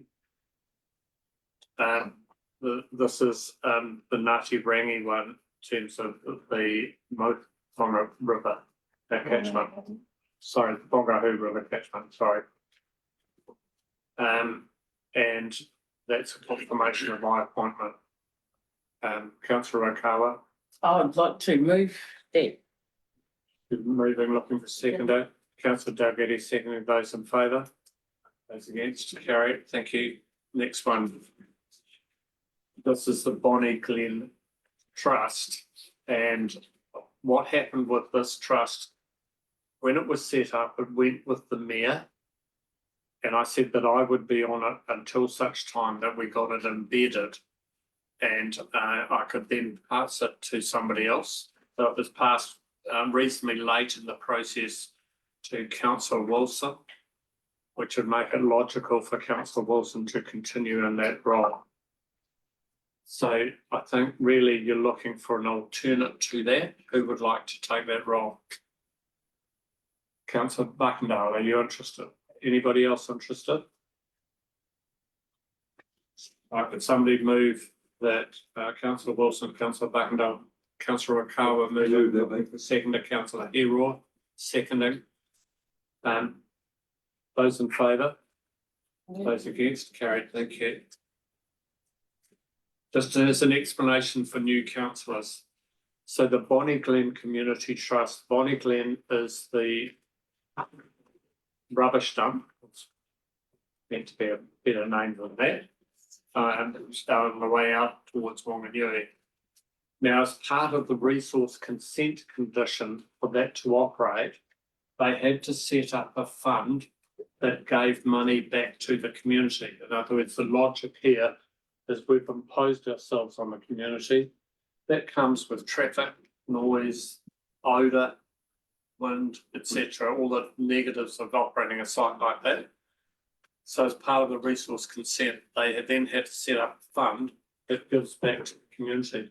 That community has very, very specific boundaries in association to Bonnie Glen. And so, for instance, if you happen to be fortunate to have a son or daughter within those boundaries attending university, you're likely to get a scholarship. So that's that one. And that's an explanation. Number 16, this is the civil defence, and the mayors are always on it. They're the ones that declare, and they're part of. So that's every mayor within Horizon. So would somebody like to move that? That is worship. So Councillor Charlotte, you're moving, looking for a seconder to that. Councillor O'Fee seconding. Put it to the vote. Those in favour? Aye. Against, carried. Recommendation 17.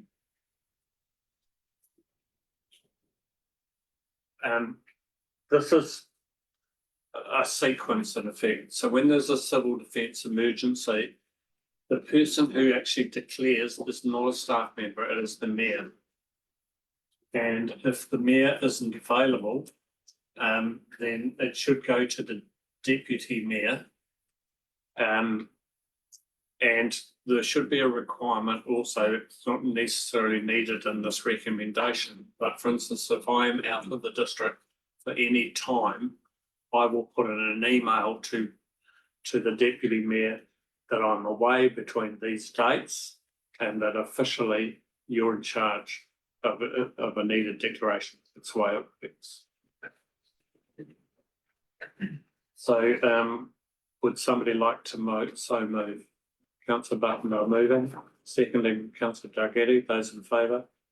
Those against, carried. Thank you. 10.3 Code of Conduct Standing Orders. Somebody, do you want to take us through this? I'll take you through that. So we've bundled these two together. Effectively, generally after the election, we would review the Code of Conduct and Standing Orders. So your Code of Conduct is effectively the document that sets out the standards of behaviour expected from elected members when exercising your duties. So it sets out a wide range of behaviours, activities, and also sets out the complaints process should there be an alleged breach of said code. The standing orders you've talked about a lot, they're the processes that govern meetings. And while generally we would review both documents at the start of the triennium, the government's announced that they intend to create national standardised documents for both the Code of Conduct and the standing orders, and that they would implement those in 2026. So therefore, we're proposing that you retain the current code and the current standing orders. You do have three options here, really. One is to do nothing. The current code and the standing orders, they still have effect with this new council. They don't cease to have effect in the triennium. So you could opt to do nothing. You could opt to adopt them, which is the recommendation sitting in front of you today. And you could also opt to say, hey, actually, we do want to do a review of them before we get the standardised documents. My advice to you, you could spend ages on this and then find that the rules are set for you by government. Yeah. So it's probably easier just to receive the report and adopt the code of conduct standing orders as is, be my advice. Councillor Dalgety. Oh, just a comment. I'm sure central government knew that these local government elections were beginning of October. You'd think that this would be sorted for the new training. I agree. Yeah. The code of conduct has been compared to left on the roof with a wet bus ticker with very little powers of enforcement. So if you step significantly out of line as a councillor or a mayor, then there is a process that you can go through under code of conduct. But effectively, it's very difficult to remove somebody from council under codes of conduct. However, you can have positions of responsibility taken away from you. So for instance, under code of conduct, if you're a chair of a committee, you could have those power and position removed. Would somebody like to move the report be received, please? Councillor Wilson, Councillor Charlotte, those in favour? Those against? Would somebody like to move that we adopt the Councillor Wilson, Councillor Hainsworth, seconding? Those in favour? It's carried. Thank you very much. By the way, sometimes councillors, as a chair, and it won't be just me, it'll be committee chairs. Sometimes if you think, hey, it's moving too fast and you want further discussion, please don't be scared to say, hey, just hang on a minute, please. Can you take your time? Because sometimes as chair, you assume that certain things are just going to happen. Okay. Moving to item 11, reports for information 11.1, the financial snapshot. I will pass to the Chief Executive, who will bounce it to. Sorry, Your Worship, just Councillor Sharlin. Just sorry, but I might have missed the bus, but going back to the code of conduct, I did read it and I can't for the life of me think, was there any reference to health and safety as, because we're employees of the council? Should there be something in here about health and safety? So there isn't specifically, but however, as I said, government's going to come out with a standardised one very, very shortly. And if they see it as a black, they will put it in. I doubt whether we'll even get the chance to really submit on it. I think it's one that government will just probably ram through as quickly as they possibly can.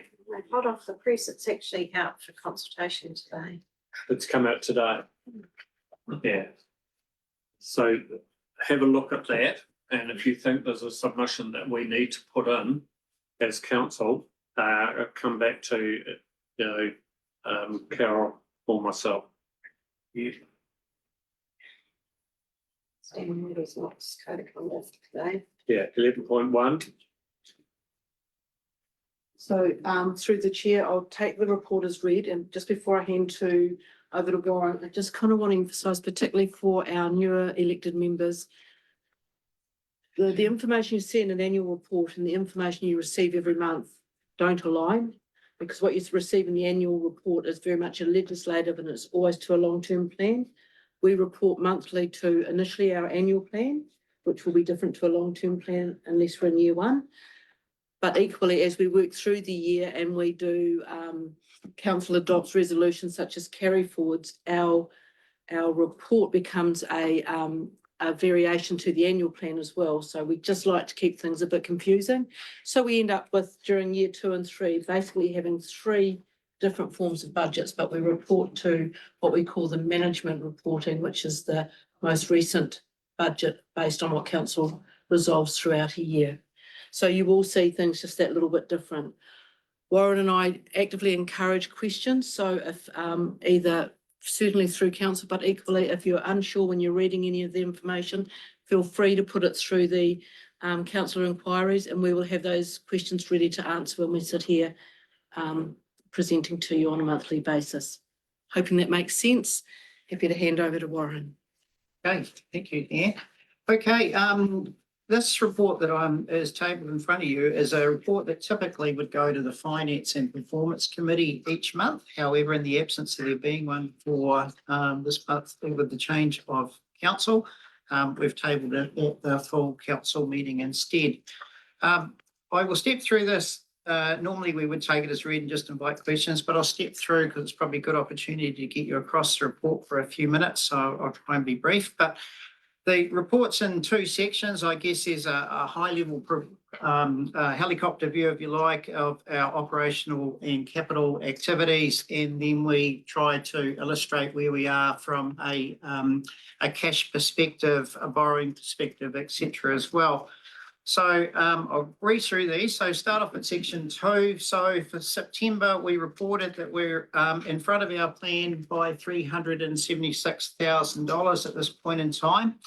Would point out when we're doing budgeting for council, it is very hard to apply seasonality to the way that we do the monthly budgets on things like rates that we know are billed quarterly.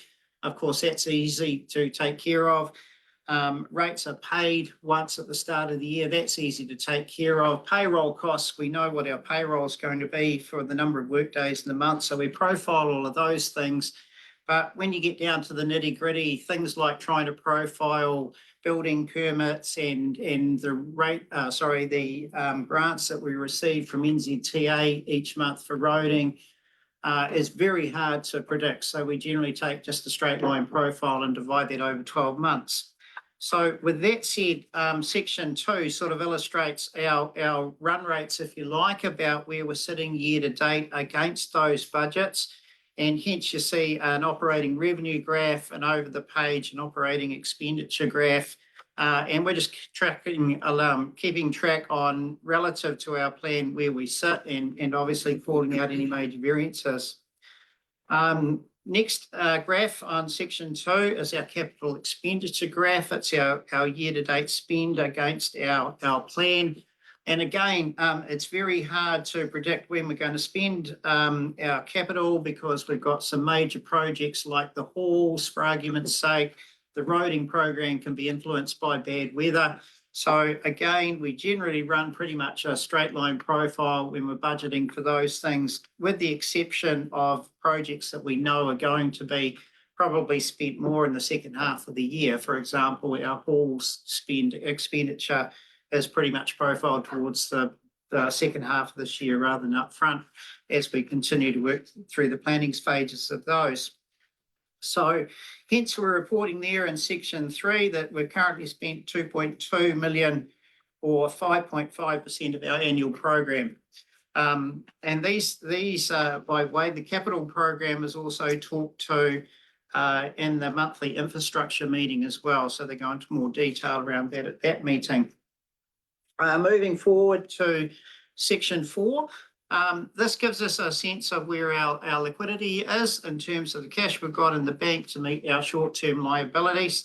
And you can see that for the month of September in a very healthy position. We've got 16.5 million of receivables and cash assets against a payable of 1.8 million being our creditors. Section 5 on borrowing. This table shows you that currently we have 54 million.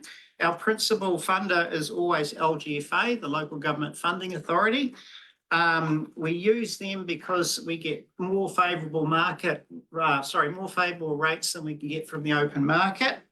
And recently we've employed the services of Bancorp and we now have a treasury function. So you'll see on that page, the last two loans that we have of $5 million each are short-term loans. They're only 3 months in duration. And the reason we're doing that is we're trying not to expose the council to longer-term higher rates of debt and taking advantage of low rates. And it's also giving us the opportunity to start using hedging as a way to offset the fixed interest that we've got on those longer-term debts.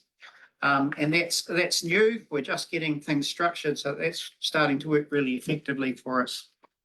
Sorry, Lisa? question if I may, Yep. through you worship, through to Warren. So those are short-term loans. I note the one on the 23rd of the 9th. Is that directly attributed to the fact that our cash deposits are now nearly $3 million odd up from the last time I looked at this report, which was sitting at about 12 million? So that's where the direct attributed, there's no that's other right. extra funds coming outside of that loan funding being drawn down? We draw down, through the chair, sorry, we draw down based on our best guess of what we think is going to come through in the way of expenditure, we try to keep a headroom of around that 10 mil, because then if something major came through, we suddenly had to pay a bigger capital bill or something.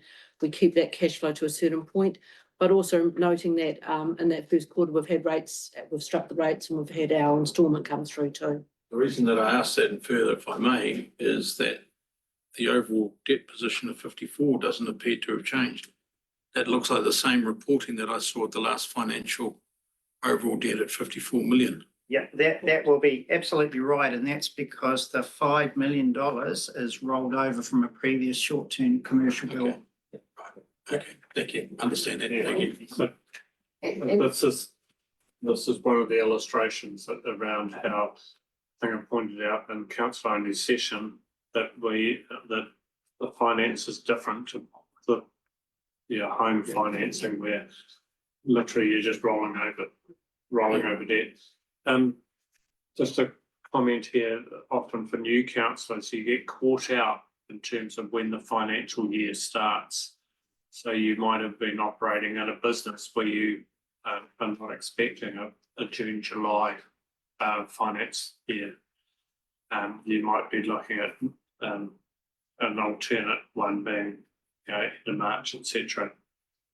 It's easy to be caught out in terms of your transference, your thinking from your experience to what council is. Thank you. I'll just carry on and finish off another brief thing around this table on section 5. You'll see that the annual interest cost, it's not a mistake that those last two borrowings of 5 million each being short-term have been annualised. We do that to give us a projection of what our annualised interest expense is going to be, but obviously that will be influenced by the next time that we roll over those short-term borrowings, probably to a lower interest rate, and thus that exposure at 2.42 will probably come down in the next rollover. Moving forward to section 5.5, which illustrates both our external borrowings. You'll see a column there for 54 million, and our internal borrowings. Internal borrowings are the function of using essentially our cash like an internal treasury, and we distribute, or not distribute, but we draw down on available cash reserves to fund activities where we've got cash available, because obviously you don't want to be borrowing money and paying the interest cost if we've got it internally to start with.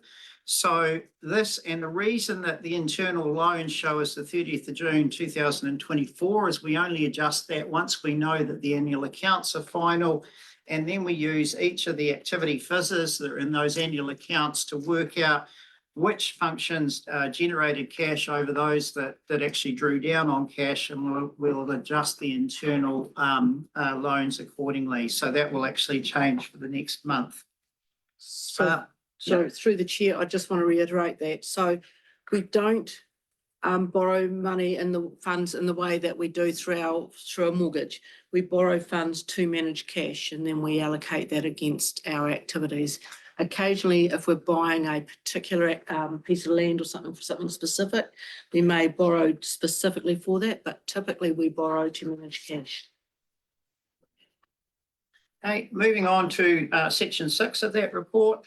these are all the ratios that LGFA are particularly interested in. We can't just borrow money willy-nilly. There are debt covenants and all sorts of things that we must adhere to. Otherwise, we're in breach of our borrowing conditions with those. So we talk about net debt to revenue, and I'll let you read through these at your own leisure, and I'm happy to ask any questions. But things like net debt to revenue, over the page, go on to 6.4, sustainability, which is revenue to operating expenditure, net interest to rates revenue, and various ratios, which, like I said, LGFA are particularly interested in. So Yep. probably second, councillor Fee, this is the direct answer to the question we raised at lunchtime around where are our limits, and a lot of them are self-imposed, but that's where they sit. Thank you. The next part of the report, if we move on to the actual attachment, which is the finance snapshot. This is by council function or activity, call it what you will, where we call out the major variances in excess of 100,000 year to date across these principal revenue and expenditure items. Where there is no commentary, obviously, in terms of those $100,000 variances, there's nothing significant to be reported there. Whole of council, of course, is covered in the umbrella oversight to start with, and then if you move down through them, you'll see. Excuse me, Your Worship. I love the way you're getting through this really quickly through the chair. But could you just give us a little bit more insight, please, on that red number? Which red number? 6.4 at the top of the page, the budget balanced budget ratio. Yep, okay, yep, sure can. So what this is, it's not actually necessarily a bad ratio. This says that essentially that we're operating in a deficit. And when we did our long-term plan, we'd planned to operate in a deficit. If this was unfavourable in the sense that we were going off the rails, that would show up in our variances in terms of revenues and expenditures, would be way off our planned levels. So this is actually in line with where our long-term plan had us going anyway, and the annual plan that, of course, council approves each year. And the reason it's in red is that obviously you'd like it to be sitting at 100%, because that says you're matching every dollar out with a dollar in. However, we deliberately planned not to be doing that, and that's a function of the fact that we don't recover all of our depreciation through rates that we actually book as cost, and that's what that shows. And equally, just to add to that, if we choose to use reserves, so if we have existing reserves where we may have rated, for instance, depreciation, and then we didn't do the capital program, if we use that reserves, that won't show as income because it was already recognised as income in a prior year.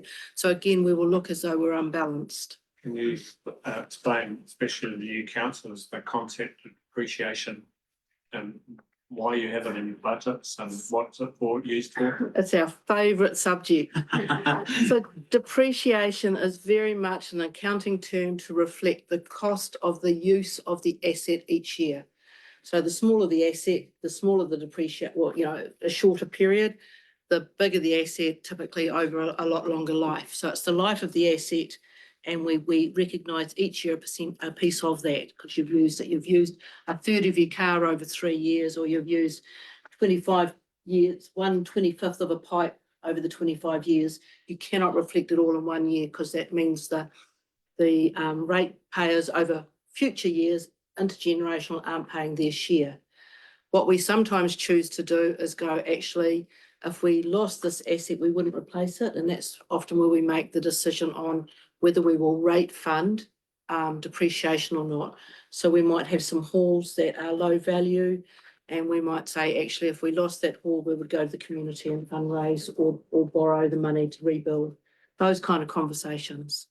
So the concept here is if you have an asset, say a bridge, that costs you $100 million to build it, and it's there for the expected lifespan of 100 years, then that's $1 million that you should be putting in on today's figures, its value as of today, into the bank, the internal bank, to allow for it to be brought back up to a new standard. or be set aside for its replacement. So we typically collect revenue in for any budgeted replacement assets because that is the cash we need. So we want to be rating for that. And often we will rate for that to the value we're going to spend in that year, rather than putting lots of money in the bank that our communities can't afford. It's better in their bank. So for instance, when you go and take a second to explain this. So for instance, our neighbours, Whanganui District Council have come up with a rate of around 2.2% increase, okay? And that's fantastic, but when you start to look at how they've achieved that, they've just built a new centre at enormous money, and they've decided not to depreciate, fund it. You've still got to go through a depreciation schedule, but they've decided not to put money aside. And depreciation is such a huge cost of two councils, it makes a very significant decision. And if you look at the impact for us, Martin Swimming Pool, the council of the day, decided not to depreciate, fund it. So when you had a failure, there's no money sitting in the pot. There's no maintenance money sitting against that asset to fund its ongoing being there. So that's where it comes home to hurt you in the future. So we could significantly cut our costs by saying we're not going to depreciate fund assets or some of them. But it's great election play first up, but sooner or later it comes back to burning. Yeah, sorry. So this is a cash versus a non-cash profit line that we're talking about. So with the nice red number. Comparing that back to 2.2, is that a cash position? Because they don't I would have expected them to have some kind of relationship, but they don't seem to be. So Okay, yeah, no, I'll talk to that. So what we're talking to in 2.2 is variances to budgeted positions. What you're talking to in 6.4 is actual positions. So we'd always plan to have we'd always plan to have a deficit. So we'd always plan to have less revenue than expenditure year to date. So providing we were on plan with that, whatever our assumption was, we would be showing a unfavourable variance. And indeed we're we're above our surplus to the point we're showing a favourable variance to plan right now. That's to plan. What you are seeing on 6.4 is the actual dollars. So it's not a comparison to plan, it's the actual dollars. Does that make sense? just if you look at. Except that it says budget. It's the variance. If you go to page 87, and look at the whole of council. Yep. You will see that we are favourable to the budget at 376,000. So we budgeted to be sitting at 2.7 and we're sitting at 2.4, which is a negative. If you go to the full year, you'll see that 5.5 million, which is actually a deficit. We've budgeted to bring in 54.8 million in revenue, and we've budgeted to spend 60.4 million in operating, and that's an unbalanced budget because we're bringing in less revenue than we're showing in expenditure because we're not bringing in revenue to fund all our depreciation. I thought that the nice red figure was a year-to-date figure. It's a. Sorry, I'm trying to get my head around some of the terms. So you've got plan and budget and actual. So our operating revenue is 12 million and our operating expenditure is 14.3 year-to-date income, revenue and expenditure.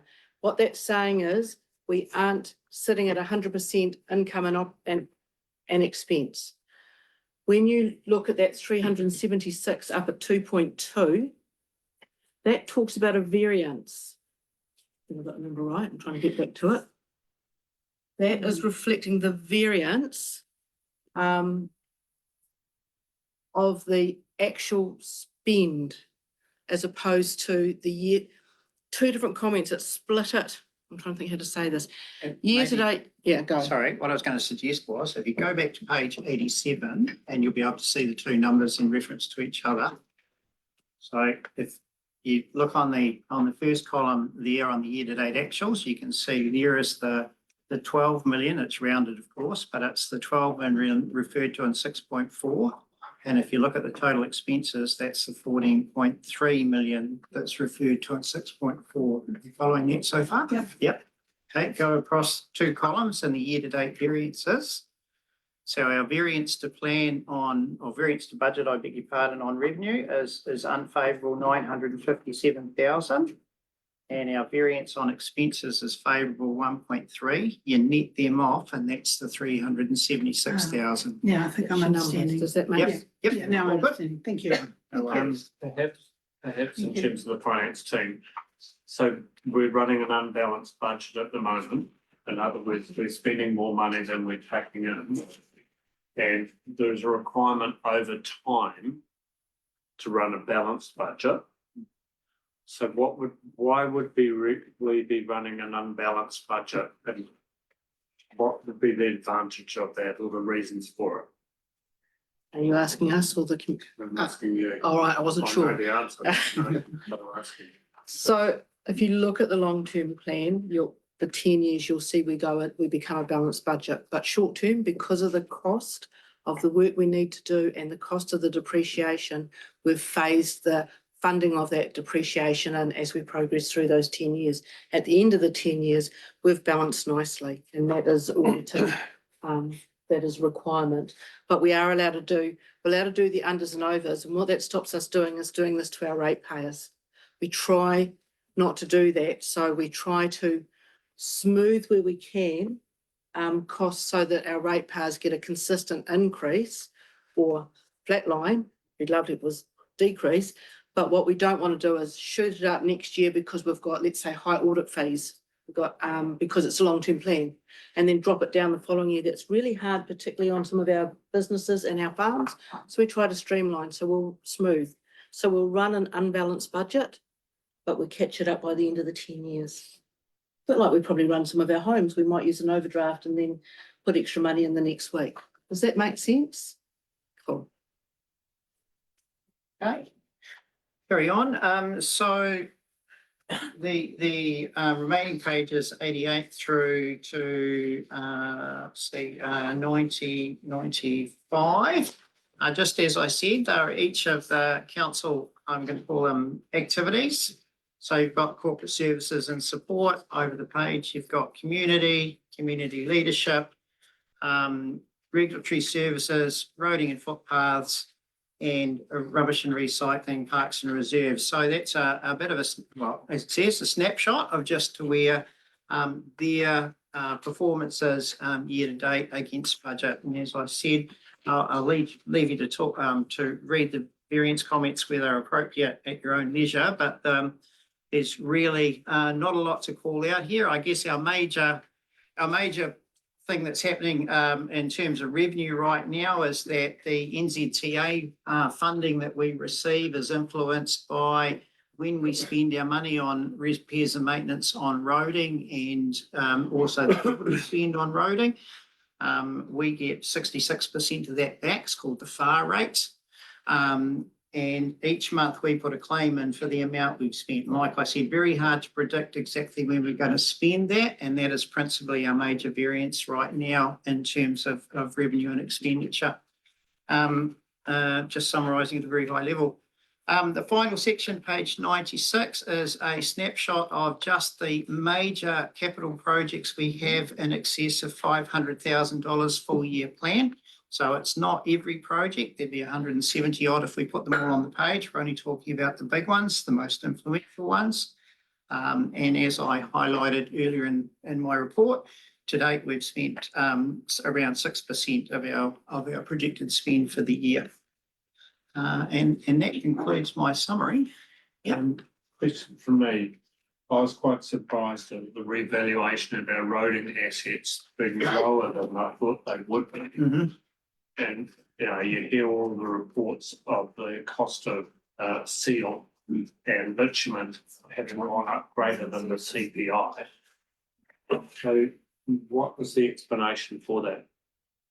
Because the replacement value is the replacement cost of putting an asset back into place as is. I wouldn't say I got a direct answer, but what I do know is the rates are localized. So there can be national rates that they use for revaluation purposes on the bigger metropolitan areas that are quite significantly different to ours. And we did at the time putting the LTP plans together, we assumed a compounded CPI rate over the 3 years since the last valuation. That's how we struck our plan number. So yes, it was lower than what we'd planned as well, based on that compounded rate. And that's perhaps the only anecdotal thing I could say. Leanne? It's a combination of your raw materials, but also the labour cost, and the labour cost has softened. And in some of the more localised area, if the contractors are hunting for the business, and if you think about Arno's got some good responses and done some good contracts for some of the work with Downers, for instance, that means there's a localised level we've actually benefited from that. I don't know if there's anything else you want to add to that, Arno. And the reason this is really important, Peter, is the reason I raise this is the cost of replacing a road. But as what we call the one network road classification comes into play, then the standard of some of our roads is above the standard of the one network road classification for the future. So for instance, if they're then saying that a road that is yay wide can be replaced under one network road classification of a road that is this wide and unsealed, and if that is starting to influence the evaluation of our roading, then that is my concern. Through the chair, I don't believe that was the impact of this year anyway. I can't answer for others, but that is the risk. There is that risk, but according to what our roading condition should be. I didn't see that come through. My understanding is around the actual cost we've incurred. If I could just make a comment there, Your Worship, through you, is the revaluation is actually quite a blunt tool where we use consultants that look across all the contracts across the entire country to get an idea of what an item would cost per meter or per square meter if you had to replace it now. So you can imagine in the balance of all of that and all the averages that's involved in that, it becomes a blunt tool, but it's the only way that we could actually make sense out of how to revalue the asset as a whole. And also you got to remember, in the whole road, the seal at the top is a very small portion of all the other bits that happens underneath it, the drainage, there's many other things involved. So then you come back to where we are with our topography, with our weather patterns, the challenges that we have. And quite often those things are not directly connected. But we have to do it in a way that is standard across the country to be able to have a revaluation of the entire asset. That's essentially what I'm getting at, because the cost calculation is literally done on per metre square of providing that road. And if the total per metre squared that is needed under one network road classification is lower, that's the figure that I'm nervous around. So for us, we would bring the units back and apply to our asset to the width or whatever square meters we have, and that's how we get the answer. So that's what I just wanted to keep an eye on. Councillor Dalgety. You just on that page 96. We're 3 months into the financial year, and I'm just wondering around, we've only spent 5% of our budget year to date on community, only a third on roading and footpaths, and only a quarter on water, sewage and stormwater. So 3 months in, I'm just interested why is that happening? Through the chair, I can answer some of that. So when you look under community, part of that is that we are still working through some of the the design, so that is delaying, and so you heard earlier. Earlier, that was in our calculations to be later in the year, so Yeah, I I didn't think that would suspect- affect that. I suspect we haven't done that as well as we would have thought. The same would be this, I would agree also with the Martin Building Design and Construction, that'll probably occur much later in the year, and we're talking about later in the year as in our financial year, not our calendar year. So there'll probably be a rush in that later few months as opposed to what we're doing at the moment. The roading, we're just coming out of our winter season and our very wet season. I would expect that will probably escalate as we hit the, fingers crossed, the drier patch. So why isn't that reflected? We know that. Why isn't that reflected in our budget? I can guarantee, and I have tried this so many times in so many years, as soon as I do a phasing, the weather changes. And we actually had this conversation last year with the council, and we called it seasonal and we confused the world, and we've gone back to 1/12 on that one, I believe. I would also point out, if you do look under that community halls, which is our major expenditure in the capital program for the year, you'll see that the full year budget is 7 million between those two projects, of which year to date we're only at 350 grand, so that is definitely being phased. And the fact that we've spent so little shows up as a major variance, but we're talking a budget of 200,000 against an actual spend of 16,000 when the full year budget's 4 million. So it's sort of in the noise in terms of the ratios, to be fair. Year to date, the real spend comes later. Councillor Sharlin, question. Through the chair, Warren, did I hear you say that the roading funding is retrospective? You do the work and then you apply for the funding? Yeah. Yep. But it's Funding but approved it's in an- principle. It's an agreed, Mm. so when you go out to do roading work, the team sit down with the NZTA and they agree to a body of work. So the agreement is there in principle. Okay. It's not as if you have to do the work and then hope you get it.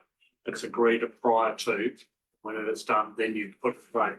Your worship, but also the opposite of that's also true. You cannot do anything that's not approved. That becomes unbudgeted, so it's a tricky spot to be in. You have to stick to exactly what you said. The good thing about NZTA is you put in a claim 1 month, and it's paid the following month, so there's no lag as such. Major league. I just think for especially the new elected members, we are gonna delve into more of the financials in a workshop environment, so you can actually ask some of these questions and get to know some of the terminology and the issues that we have with some of the things that we're dealing with in a financial sense.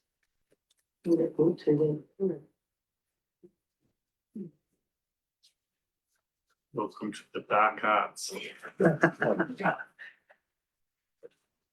That concludes my report. If there's no further questions. Somebody like to move the receipt of the report, please.